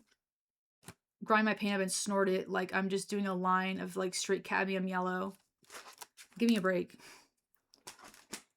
Okay, but there's nothing wrong with that. Like I've stretched my own canvases before. Just to give you guys an idea, I've mixed my own paints before. I've created my own varnish before. I have created my own stretcher bars for stretching a canvas before. Like not just stretched a canvas, but by hand, I actually made and went to a lumber yard to source dowel rods and 1x2s to make a frame in order to stretch my canvas, used a miter saw to cut it, glued it, stapled it, nailed it, put the bracer bars in between it, and then stretched the canvas over it and gessoed it 3 times and sanded it in between layers. Like I've done that. I know how to do that. Like if I wanted to, I would. It's not that I can't do it. It's just that you can buy a 24 by 36 canvas. It's going to be better off. Like in my opinion, it's a better quality canvas to just buy a canvas that somebody else stretched. Because here's what happens. Let me give you guys an idea. If you are creating your own frame for stretching a canvas, there's so many things that can get fucked up. The wood is imperfect, so you have to source your own wood and you have to look down the barrel of that wood to make sure that it's not bowed. Big mistake if you have a bowed piece of wood, because wood can warp, and if you're up to your own devices and you're doing everything by hand, it's all up to you, bro. And it's like, I don't even know how much money you're actually saving by doing that. Probably not that much. You would have to buy so much of it in bulk that it would be like probably $2,000 up front. And I don't even know how much you would save in the long run, to be honest. I really don't know how much you would save in the long run, to be honest. To be honest, this is plywood. This is basswood. It's for carving. You can actually do like carvings on this. However, I just bought it pre-cut on Amazon. Now, could I go to Home Depot and say, hey, can you take this 1/8 inch thick basswood and cut it into 9x12s for me? Like, I don't know how much that would cost. Like, I did the math on these. These are about 70 cents each for the service. 70 cents each for the service. Plus, I don't know how much paint. Let's just round up and say it's like $2 to make these. $2 to make these, right? No, maybe like $150. Probably like $150 to make these, right? We'll say $150 to make these in terms of materials, right? I bet I can sell this for like $10 at least. Don't you think this could be like $10? And then shipping is like $6. Somebody would pay probably someone would shell out like $15 for this. It's so cute. I think that's a pretty decent price point, like between $15 and $20. Plus shipping. That seems decent. But I'm gonna put it on eBay for like $1 and see who bids. And then I'm gonna have bigger ones. Hello, Vegas. I'm gonna have bigger ones that are my buy it nows that are gonna be like full priced. In terms of the ACEOs, because shipping has to be free on these, otherwise people will not even look at them. I'm gonna experiment. Like, I don't know if I should do you guys think I should do like free shipping on these? And just start them off at like $6, like $6.99? Or should I do 99 cents and then have the shipping be like $6? Because I really don't know. This is going on way too long. I don't even think anyone's watching now, but I'm just going to keep going because I have nothing else to do. So yeah, these ones, the poodles. If you guys are interested in pet portraits, oops, you got them right here. They're on my Etsy, and I have the link in my description below. Some of you guys have already supported me on my Etsy. I know somebody just commissioned a Pokemon painting from me, a Snorlax, from Instagram, and I created a custom listing. So, if you guys are interested in custom listings, and you have a commission that you want that's a little bit larger or something that I don't currently provide, we can do a consultation. And yeah, that'll be fine. I can set it up for you.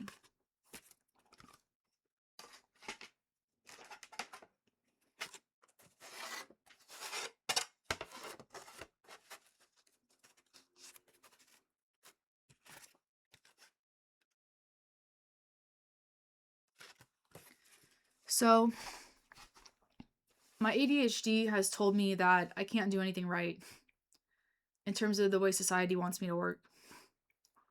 I'm surprised I didn't even drop out of school. I wanted to fit in so badly, and that's the thing about it, is that I wasted so much time trying to do things the way other people told me to do it. I truly believe the blueprint that they had laid out for me was the right way, and that it was a personal moral failing that I didn't work out for me. I knew almost immediately that college was not right for me. Like, within the first 3 weeks, I knew I did not want to be there. But I persisted for 6 fucking years because I was stubborn and I thought that that was the only way to do it. Do I regret it? I wish I could redo it. But with the knowledge that I had at the time, there was no other way for that to happen. There's a lot of things I would redo. I wouldn't have transferred schools so many times. I would have just finished it. Like, I would have just finished my fucking degree. Like, I transferred schools, I switched majors. I transferred schools 3 times. I transferred majors like 3 times. I feel so guilty for the level of support that I think I had. I don't know, like, I wasn't willing to listen to anybody because I was young and stupid. I had people warning me about this. I had people telling me I was making the wrong choice at the time. And I didn't listen because I was delusional and I thought that I knew what was best. And I thought that a different environment would change everything, but I was in a good environment at one point and then I blew it. I was in a place where I fit in and I blew it. I was actually at a good school, a good state school that was the right size for me, but I was like, "Oh, if it's not a real art school, then it doesn't really count." And then I transferred to SCAD. And that was my Roman Empire right there. That was my Roman Empire. Huge regret. I shouldn't have done that. Everyone told me not to. I didn't listen. I thought I knew best. Stupid mistake. If I just stayed at the state school that I was going to and finished it, at least I would have a degree by now. At least I could have a completed degree. But I was so scattered and just all over the damn place and stupid. Just dumb. Just dumb. Dumb. Stupid. Like a drug commercial from the 1990s. Don't do drugs, kids. 25 seems so long ago, you know? 25 seems so long ago. I wish I hadn't have had to go through all this shit and waste all this money and time just to realize that I was wrong. I couldn't have just admitted that I was wrong to begin with and just listened to people's advice. I had to get this idea in my head that I knew best. And I was so wrong. I don't know where I got this idea in my head. That I knew better than the people that were telling me to not do what I was going to do, which was transfer to SCAD, which was so dumb. It was a dumb idea. Don't go to art school. Don't go to art school. Don't go to art school. If you're going to study art, like, just do it at a local atelier, do it at a local, under a local artist. Don't go to a 4-year fucking university. I should have not done that. I should have just studied something real from the beginning. At least do like English or something so that I could probably get a master's in library science and then be a librarian at the very least. But now it's too late for that because I blew it. I should have got a psychology degree from day one. If I could redo it, I would be like, 18-year-old Shelby, do not study art, because what's coming down the pike is that there's going to be a lot of online art schools and you're going to be able to study anything online anywhere in the world. So get a psychology degree instead. And then like maybe even get your master's, because if you're going to spend 6 years in school, you might as well. And get your master's in like library science, and then you can be like an archivist. Or at least like work in scheduling at a psychiatrist's office. You could do so much with that. And now it's too late because I blew my money. I blew my fucking money with no degree. At least I'm not in debt. You could say that. But everyone's disappointed in me. I'm disappointed in myself. I was so dumb. I don't even want to say I was naive. I was just arrogant. I think it was arrogance. I think it was arrogance. I think it was stupidity. I think it was delusion. Yeah. I didn't want to admit that I was wrong for a long time. But that was my Roman Empire, was transferring to a real art school. It was a stupid idea. Blew everything up. It just ruined everything. Ruined everything. I was so close to graduating. I ruined everything. So don't be like me. If you're going to go to university, choose one major that has like a real potential for doing something with it. Like if I had just gone and gotten a psychology degree, I could be done by now. I would have probably been done in 4 to 5 years. And then I probably could have parlayed that and done art therapy. You know? I could have parlayed that and like become an art therapist. Or gotten a master's degree in like something else, like archival studies or library science. That would have been so much better. And I can't do that now because I don't have infinite money. Maybe I'll go back to school one day, but I just don't know if that's going to be a good idea.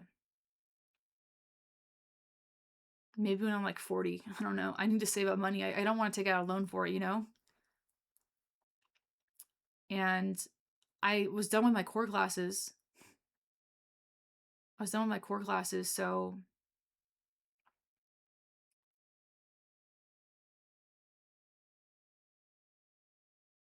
Maybe I could just dive right into my major classes. I don't know, but it's been so long since I've been in school, I don't even know how to study anymore. I don't even know how to type. Like, I do type. Like, a lot of these video essays I type myself. I know a lot of you are saying that I use ChatGPT. No, dear. I spend like 4 to 5 hours sometimes typing these scripted videos.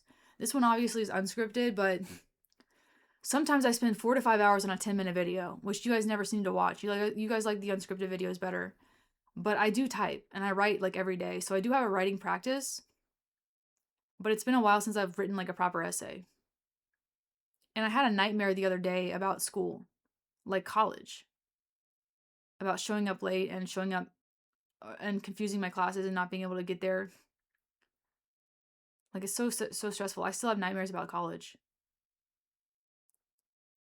I wish I had just done a psychology degree or a professional writing degree. I feel like psychology would have been better, knowing that AI is like you can replace AI. Like, you can replace writers with AI now. But like a psychology degree, I don't think you can replace a psychologist. And then I could have gotten like an art therapy certification. I could have done like all sorts of therapy.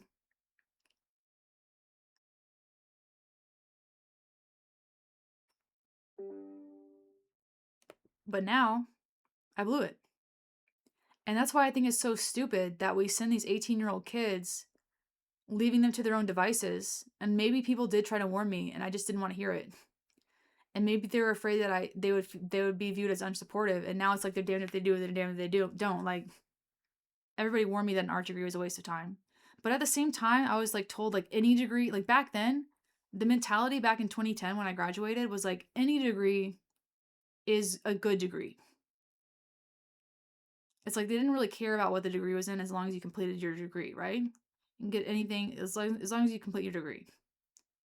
Now, like 20 years later, it's a little bit different. I should have studied psychology from the start. I should have studied psychology from the very start. Maybe I can go back later. But I need money. So anyway, if you guys wanted to support my channel and help me go back to school in like 10 years from now, you can go check out my Etsy for my art. You can go check out my Amazon wishlist. You can leave a super thanks, or just a comment and say that you watched it all the way to the fucking end. That's crazy. I don't know why would you? But yeah, that's my regret, is like not doing my degree better. Primary regret right now, up until this point in my life. And I'm trying to build the volume for my eBay. And like I said, so like for these like 9x12s, how much do you think these could go for? I've been selling the custom ones on Etsy, like like the pet portrait ones. I've been doing these for like, I think $27.99 or something, the custom ones. And people have been buying them, a couple. And I think $27.99 is a decent price for these, considering it's custom and I have to like grid everything out and stuff.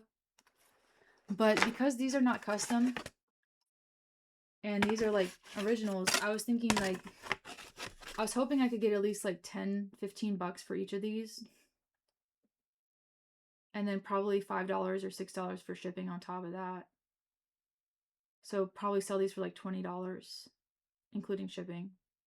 And then after eBay fees, God knows what it's going to be. But what do you guys think? After eBay fees, what do you think it would be?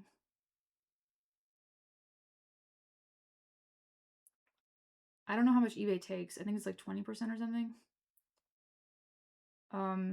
So if I sold one for like 15 bucks, I'd probably bring home like 11 or 12. I don't know. Maybe 11. I'd say 11. And then I spent like 150 on these. So, I mean, I would say these are like 10 bucks each after everything. If I sell it for 15 after fees and cost of materials, it's like $10. And I think that's really cool. People would love to collect these.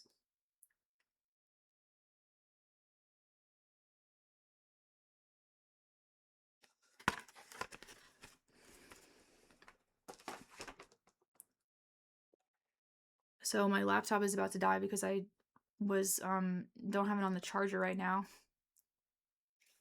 And then for these ones, I know, oh god, she bought a reference pack from Etsy. She's a thief. She's a thief, even though she has a commercial license for the images. You guys are purists, I guess. Remember, I'm not a purist. I'm thinking in terms of volume right now. I have never been represented by a gallery. I don't know what that's like. I don't think the galleries would like me. There's a lot of gatekeeping that goes on in galleries. So the reason why I'm doing this is because eBay doesn't have a gatekeeper. eBay has like how many credit cards on file? Like millions. So people go to eBay with the intention to buy. Like they're not browsing like they're not just browsing because they were in the area. They're actually there because they want to buy shit.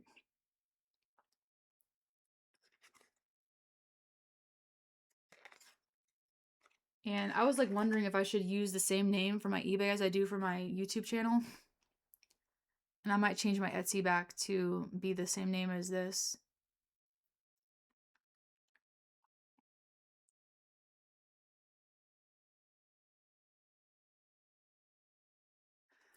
But whether you give a damn like how I source my images, whatever. I feel like there's this one school called the Milan Academy or the Milan Institute or something. And she's pretty open about using AI as source material, but like editing it. So basically, like, you can do whatever you want, but obviously, if you're a purist and you think AI is like solving the problems of composition for you, then go ahead and solve the problems of composition for yourself. You're going to be really lucrative and you're going to be really hireable if you are a good composer of images. Congratulations, you're a professional artist. I'm still working towards that, right? I'm still working towards that. It's not something I've given up on. Composing pictures and studying from the great masters is something that I'm continually doing. I could show you guys my fundamental studies, which are in my closet. I have stacks on stacks of like studies of figure drawings and portraits and stuff like that. That's how I'm able to paint. You know, that's how I'm able to paint this, for example, because I've studied from the model for years and I'm still really shit at life drawing. So here's the thing. I'm shit at life drawing, right? I'm shit at life drawing. If you put me in front of a live model right now, it's been years since I painted a live model, so it's going to be like me getting back into the gym and I'm going to suck. It's going to look so bad. It's going to be embarrassingly bad. I would humiliate myself in front of you guys, but that being said, I know what to do when it comes to like a photograph. So if I have a source image that I can like source from a photograph, I have enough understanding of how to like do the Loomis method, the Riley method, form methods, different methods of drawing to be able to draw a representational portrait in a decent way. I can't do it from my head. Like, I'm not Kim Jong-gi, bro. I'm not like a boss where I can do it without a reference. My memory is just not that good. I don't have it like that. Like, my memory is not that good. Kim Jong-gi had like an eidetic memory, okay? And now he did repeat himself over and over again. Don't get me wrong. Like, bro repeated himself. If you don't know who Kim Jong-gi is, he's a famous Korean artist who died of a heart attack at 47 years old. But he could draw from his imagination without any guidelines, any sketches, with a pen. And he could just do it. Generational talent, okay? Most of us can't do it. And if you spend your time trying to be Kim Jong-gi, and you spend your time trying to be that generational talent, which you might be, but you're not that one. You're not that generational talent. He's already in that lane. That's his lane, bro. Drawing straight from pen, from imagination with no references, and just being able to do it, that's his lane. That's his skill. And we can learn from that and be like, wow, but what's your version of that? My version of that is volume. And because I'm doing like quantity over quality, and I wouldn't say over, but I'm thinking about quantity. And they actually had a study where they said there was actually an art school where they had these students, and they said they gave one group of students a project where they had to make one pot and make it as perfect as they could. And that was their entire project for the entire semester, was one pot. And then the other group had to make like 10 pots a day for the entire semester. And so by the end of it, they had like 500 pots or something insane. And then which one had the better results? The one that did quantity over quality.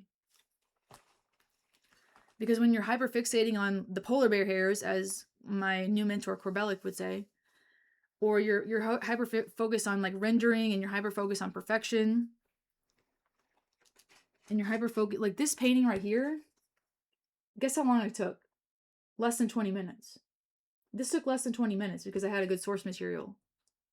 I purchased some model packs and I sourced it through Photoshop to create a color scheme that I found appealing and to solve some of the problems of the painting for me. So I had like, I had it like rendered in Photoshop to be like an oil painting. And then I know what I'm doing when it comes to drawing. So I ripped it out in like 15 minutes. But as you can see, like it's not detailedly rendered. It's not like super freaking rendered.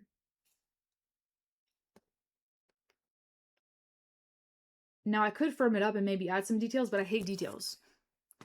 Like I'm not one, like I used to do like grid drawing where I would draw every single freaking hair. But that's not like how you need a system. And you know, I know we've been speaking about how I don't have a system, but speaking of systems, I do kind of have a system with my art on how to do these. Because I can pretty much draw these from my head. Like nothing to me is easier than drawing a cat from a photograph. Like if a cat from a photograph is like super cinch. Cat from photograph is easy as hell. Because I've been doing it for 20 years. And that's crazy to think about, but yes, I have been drawing cats from photographs since I was like 13 years old. Yeah, that's true. Like I wanted to get really good at realistic animal drawing when I was 13. That's when I started drawing wildlife. Now, you could say like in that time you should probably be a little bit better, and maybe if I had been more focused and I had all the resources I have now, and maybe if there had been like creature art teacher when I was like 14 years old, and it wasn't just DeviantArt tutorials showing you how to draw furries and warrior cats, then yeah, sure. Because most of the art tutorials that I learned from were from Neopets pet pages. True. Neopets pet pages and like Newgrounds PDFs that you would download. Yeah, back in my day. I'm just kidding. And then if you go a generation earlier than that, it's like, where do you even learn that from? There's not even the internet at that point. You just have to learn it from like Bridgman books. Frazetta, copying Frazetta. Like, how would you even know? How would you even know? You'd have to go to a brick and mortar school to learn. It's crazy. So I'm talking about like myself like I'm old or something, but there's a certain level of like technical skill where I think that you have to just accept, like, I'm at a level of technical skill where I can make decent products. I can make a decent painting. Is there more ways to go when it comes to building technical skill? Yes. But am I going to get there perhaps by doing all these rote studies? I don't know if I'm going to get there by doing rote studies, because I did rote studies for like 5 years straight. I did rote studies for 5 years straight where I almost lost my passion for art, where all I was doing was studying the fundamentals and I didn't do anything fun.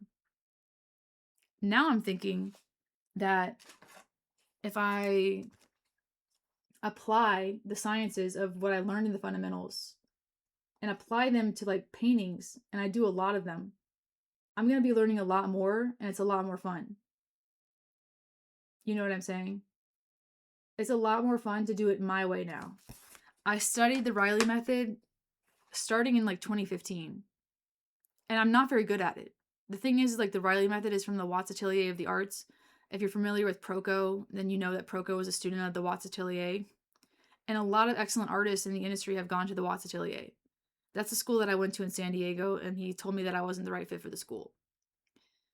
And I should have believed him then, but I didn't believe him then. I kept studying in his way.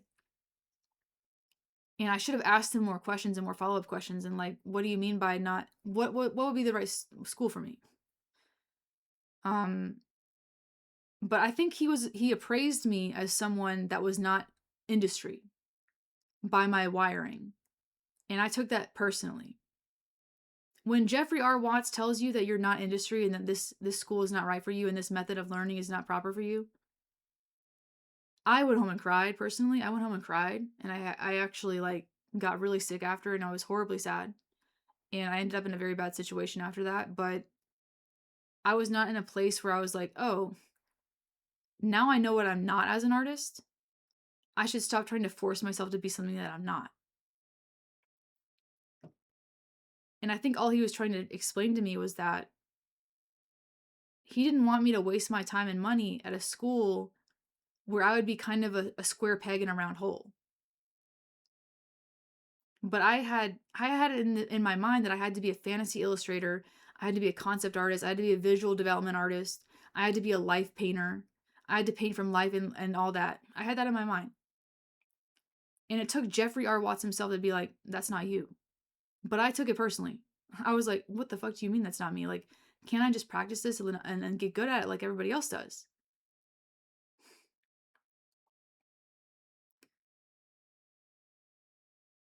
But he was like, our manner of painting is very particular. It seems like you've already developed a different manner of painting. And I'm like, but I've been taking your online classes. I want to learn how you do it. I want to do it the Jeffrey R. Watts way.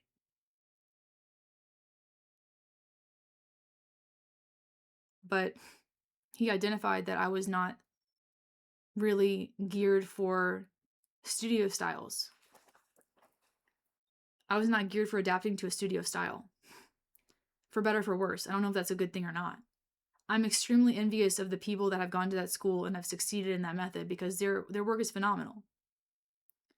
And my work may never be that level technically, ever. It may not be, because I just don't think I'm able to learn that way. He even says that he's able to do a lot of repetition over and over again without getting bored. My brain, when it comes to repetition, is not able to do it without getting bored. In fact, I get so bored that I want to quit art. Like I'll do repetition for like 30 minutes of the exercises that he can do for like 5 hours straight, and I can't do it. And so I think what he was trying to tell me was that this method might not be conducive for your wiring, which is what he said. And I'm like, well, I can change that. I can force myself to do this. But I think what he was trying to tell me was that why not just work with your brain? I'm like, but what does that mean? Who am I as an artist? Am I even an artist at all? Can I even call myself an artist if Jeffrey R. Watts himself has told me that I'm not fit for the Watts Atelier of the Arts? Like, that really hurt. But I think that what I learned from that is someone else's method is going to get you so far, but then you have to create your own method and your own methodology and your own way of doing things. And I think I did that. I think I've done that recently in terms of like my need for novelty, my need for speed. I'm glad that I spent, the 10 years dabbling in the Riley method, because I don't think I could whip this out in 15 minutes if I hadn't have done a lot of 20-minute head lay-ins, right? So it's like, how do you do this in 15 minutes? Well, Jeffrey R. Watts helped me with that, because his 20-minute head lay-in workshop and the 20-minute head lay-ins that I was doing on his online program for years made it so that I could whip out a portrait in 15 minutes. And I did this completely freehand in 15 minutes, okay? With a reference. So that counts for something, right? It wasn't for nothing. But I think what he was trying to tell me was that everybody has a different wiring. And my wiring, it was diametrically opposed to the methodology of the school, which was repetition, conformity, and tradition. Repetition, conformity, tradition. He was a big proponent of learning the rules before you break the rules, which I totally agree with. I learned as much as I could in that method. But there would always reach a point where I could not stick with it, because I would just lose my passion for it, because the repetition that you were expected to do in that method was not conducive with my wiring, like he said. And he identified that within like the first semester I was there. He identified that I was not going to get the most out of that school, and that there was probably better places for me to learn.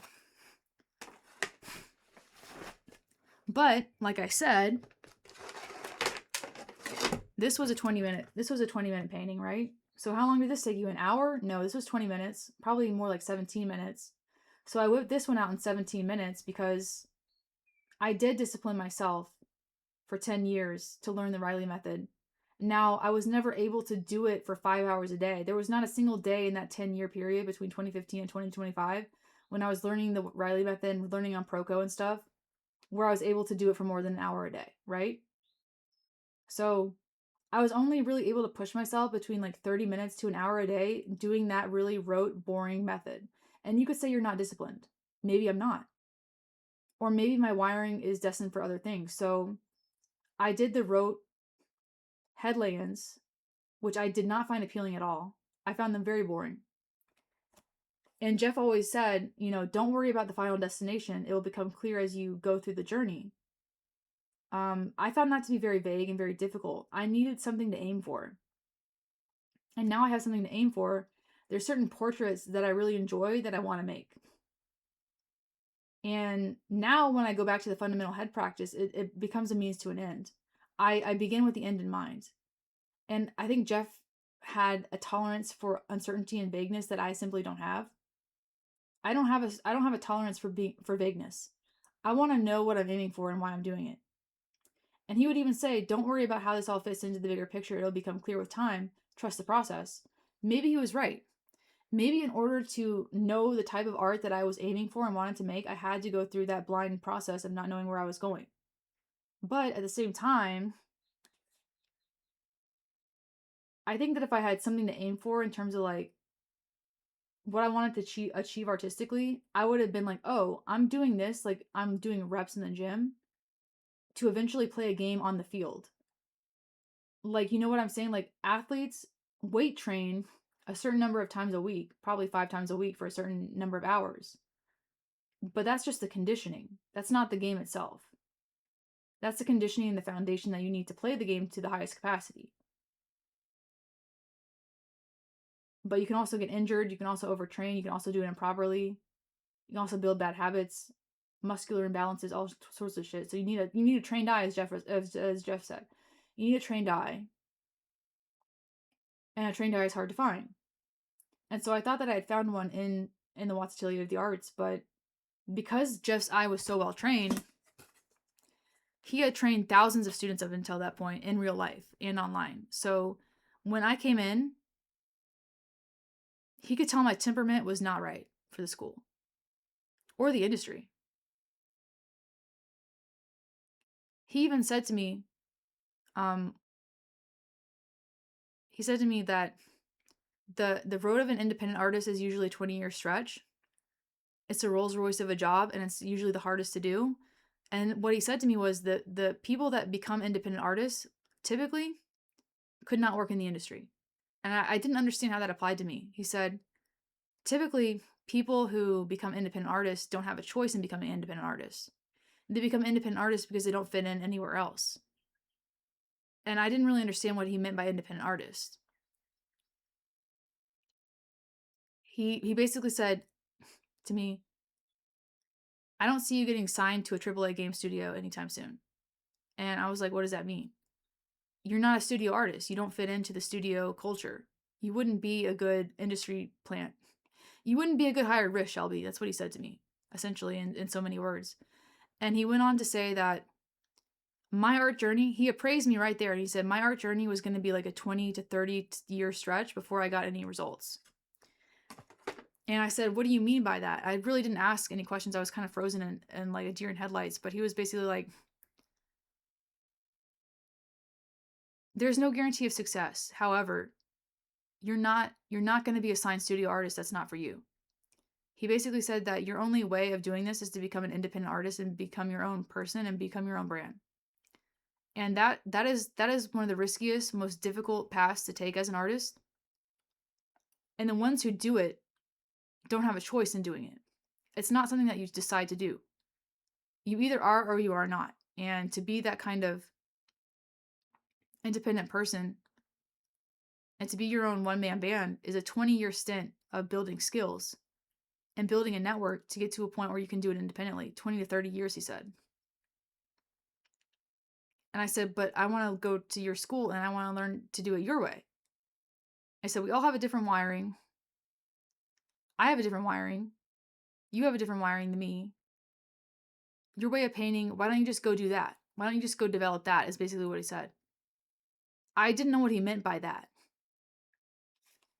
He looked at the way I was painting portraits and he's like, why don't you just go develop that? You don't need to be at this school to develop that. I didn't know what he meant at the time. I still really don't. I looked at one of the paintings that I did in his class and I just thought that I was a newbie, right? I thought I was a newbie. And I thought he was going to come over there and correct me and teach me how to do it his way. That's what I was hoping for. But he basically said, you already have something that I think you should develop, and it's not going to be developed if you stay here. I was heartbroken, devastated. But when Jeffrey R. Watts appraises you as someone that's not fit for his school, and he's trained thousands of people, and he knows an industry hired risk potential when he sees one, and you're not it, and you're not a fit for that culture, it hurts like a motherfucker. I'm not going to lie to you. It hurts. I thought he could train me in his way. And I was always open to it. Like, I never questioned his critiques or anything like that. I never said it's just my style. I never said that this is just the way that I paint. I was never stubborn about it. I was open to learning his way. Completely open to it. But he said it's not the right way for you. And he sent me home with an online subscription for his school for free, which I have a lifetime membership to his online school, which I at least got out of that. But I was only concerned about like logistics. I'm like, I traveled all this way just to learn that I'm not right for this. Because he basically said it takes a level of focus and discipline that not everybody has. But he tried to point out some stuff in my work that was working. But I just took it to be like, this is another failure. This is another me being too ADHD for a situation. This is just me not being able to conform again in a situation where I really want to conform. This is just me not being able to adapt and adjust and stay focused and be disciplined and listen and sit still. And I'm just a big nuisance, apparently. I just don't fit in. Even though I drove across the country to go there. And they'll take anybody. You don't have to have a portfolio review. You can be any level and they'll take you. A lot of people stay there for years. After one term, he pulled me aside and said, you should go home. I really don't know what to make of that. I really don't know who I am as an artist. I don't really have a lot of feedback on my work. But I don't know if being a fantasy illustrator is for me. I mean, nothing that I'm making is fantasy art. I don't really paint fantasy art anyways. So I guess maybe he was right about that. I think his way got me to a point, like I said, like just studying his way online, doing the Watts method online. I did this in like less than 20 minutes. I did this in less than 20 minutes. His 20-minute head lay-in class, the 20-minute head lay-ins and the 20-minute figure lay-ins. This is about 20 minutes. Each of these is like 20 minutes. This one took about an hour because it was complicated. And I'm not really used to landscapes. The reason this one took an hour is because I don't really do a lot of landscapes. So I should probably study more landscapes to whip these out more quickly. But I'm sure if I studied more landscapes, I could probably whip one of these out in 20 minutes too. But this one was more like an hour. I'll have to stream some of these so you guys can see how quickly I can do them.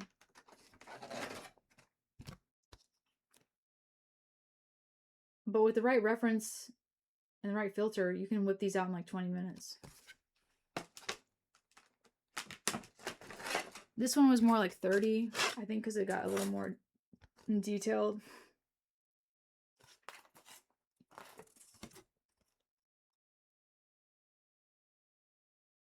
This one was probably a 20-minute one. I mean, these are simple to do because these are like the ideal female form, like a model face, like same face, like, Instagram face is really easy to do. It's very symmetrical. They say like it's hard to do I mean, obviously it's not like the most technically skilled thing ever, okay?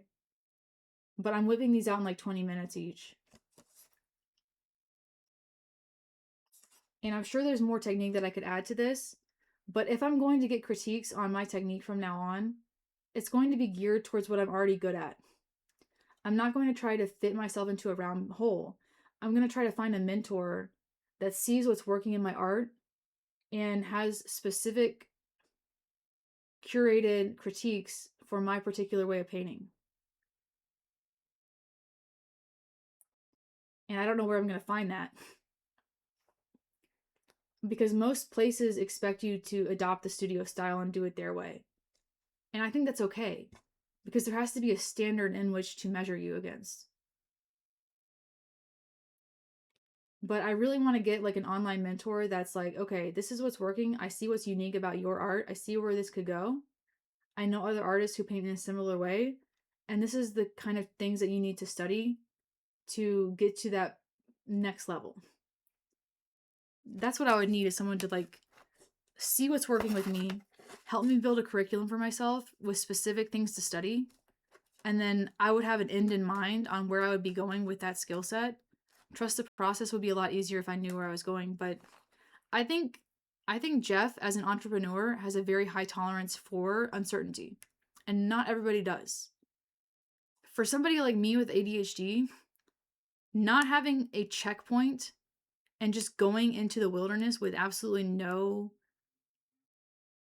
compass, almost like I'm like a Delta agent going through Delta agent training where only like the strongest survive. They put highly trained Navy SEALs into these very vague situations to see if they'll be Delta agents, like the most special ops of the special ops, like the creme de la creme. And one of the reasons it's so difficult is because of how vague it is. It's so difficult because there's not a checkpoint, there's not a goal, there's not someone structuring your regime and telling you what to do next. There's not someone telling you to drop down and give you 20. That's what makes it so hard, is because you don't know when it's going to end. You don't know if you're going the right way. You don't know jack shit. You just have to rely on yourself. And that is what makes it the hardest of the hard for like the most trained military professionals ever. So keep that in mind. I keep that in mind. He has a high tolerance for uncertainty. He's an entrepreneur. He's a maverick. I really respect Jeff Watts. He's a great guy. He's a living legend. He's one of the greatest art teachers in the United States of America. I truly believe that. However, his wiring is like diametrically opposed to mine. And he says it all the time. He says most artists have a unique wiring. He has a unique wiring. His is more like OCD, mine is more ADD. So can't really go there with that. I realize now that I just have to accept that I need to find a mentor that is willing to identify what's already working with me, and then from there help me figure out a curriculum of studies that I can do to build that foundation and like improve that. But these are more like study type things. They're not like, they're loose, right? I don't know how to paint tight. I have no idea how to paint tight. You could put a gun to my head and I wouldn't know how. The thing about it is that I feel like that's a major drawback, right? I don't know how to paint tight. Can't do it. I have no idea how. And in fact, it's so bad that I feel like I'm relying on like loose painting because I don't know what else to do. It's not really an option for me to do that. I actually had somebody ask me how I paint so loose, and I'm like, I don't know how to paint tight. And that's actually very bad. So it's like, Bouguereau is a very tight painter. He's like the tight painter. Bouguereau, the tight painter. I don't know how to do that. Like, I've never learned that technique. I don't even think I could do it, but I would like to know how, just to say that I tried it. Because not knowing how to do something means it's not an option in your tool belt, which means you're probably cutting corners and relying on cheapskate gimmicks and stuff like this. Because this is a little bit gimmicky, I guess. I would say it's gimmicky, right? You could even say that what I'm doing is gimmicky. Probably because I have major gaps in my skill set and I'm compensating for them in other ways. But at the same time, it's like any action is better than no action. I feel like sometimes you can kind of reverse engineer the stuff that you don't know simply by doing a lot of stuff and figuring out where your weaknesses are just by doing a lot of stuff. But the thing is, I need a trained eye on my work. I haven't gotten a proper critique in a long time.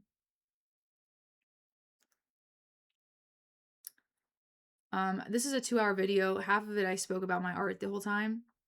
And then I also spoke about my ADHD as well. And I'm running out of battery power here. So I hope I don't. I got 7% left, so I might have a little bit of time.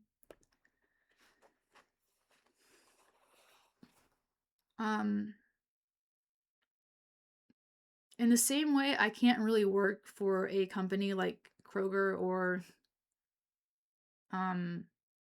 Target or anything like that.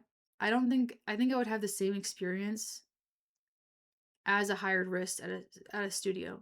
And I'm not really geared toward corporate, okay? I can't be a corporate artist. I can't be a corporate designer. I can't be a hired wrist. What Jeff was telling me, he said, I don't think you're a designer. And what we're trying to train people here to be is like professional designers, professional fine artists. But at the end of the day, like you have to be a professional designer. I'm like, what does that mean? I thought that's what I was here to do. And he basically said, I think you're an artist. And I'm like, what does that mean?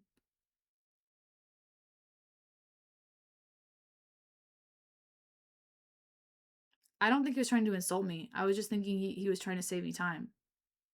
He recognized that I did not have the discipline and the ambition and the social skills and the overall temperament to work at a AAA game studio. I'm not like A-type. I'm not like industry. I'm not Hollywood. You know what I'm saying? I'm an artist. But the thing about being an artist is that artists don't make much money. Designers make money. You know what I'm saying? Like, I wanted to be a designer because I wanted to make the money. I wanted to make the $250,000 a year that he was talking about. I wanted to make the $250,000 a year working up in Hollywood, working on a movie or something like that. But he basically said, look, you're an artist. You're not a designer. And I don't know how to train artists. Or he's like, we don't really train artists like that. And I'm like, I just want to know the fundamentals. You know what I'm saying? But he appraised me as someone that didn't really fit into the box of anything. And he basically told me that my only chance was to be an independent artist and figure it out myself. And that he couldn't teach me what I needed to know. And the thing is, like, I couldn't identify what he meant by develop my own way of painting. Because, like, I don't know what I'm doing. But anyway, that was my story of my time going to the Watts Atelier and then getting rejected from it. Now I look back and I'm like grateful for Jeff for being honest with me because I probably would have tried to force myself into that, and I don't think I would be experimenting the way that I am now if I continued to try to force myself to be a Loomis method or Riley method painter because I don't think that I'm wired to learn that way. I can do it. Like I said, I applied it. I applied it enough to do this in like 15 minutes. This is like a 30-minute one because I did more texture on it.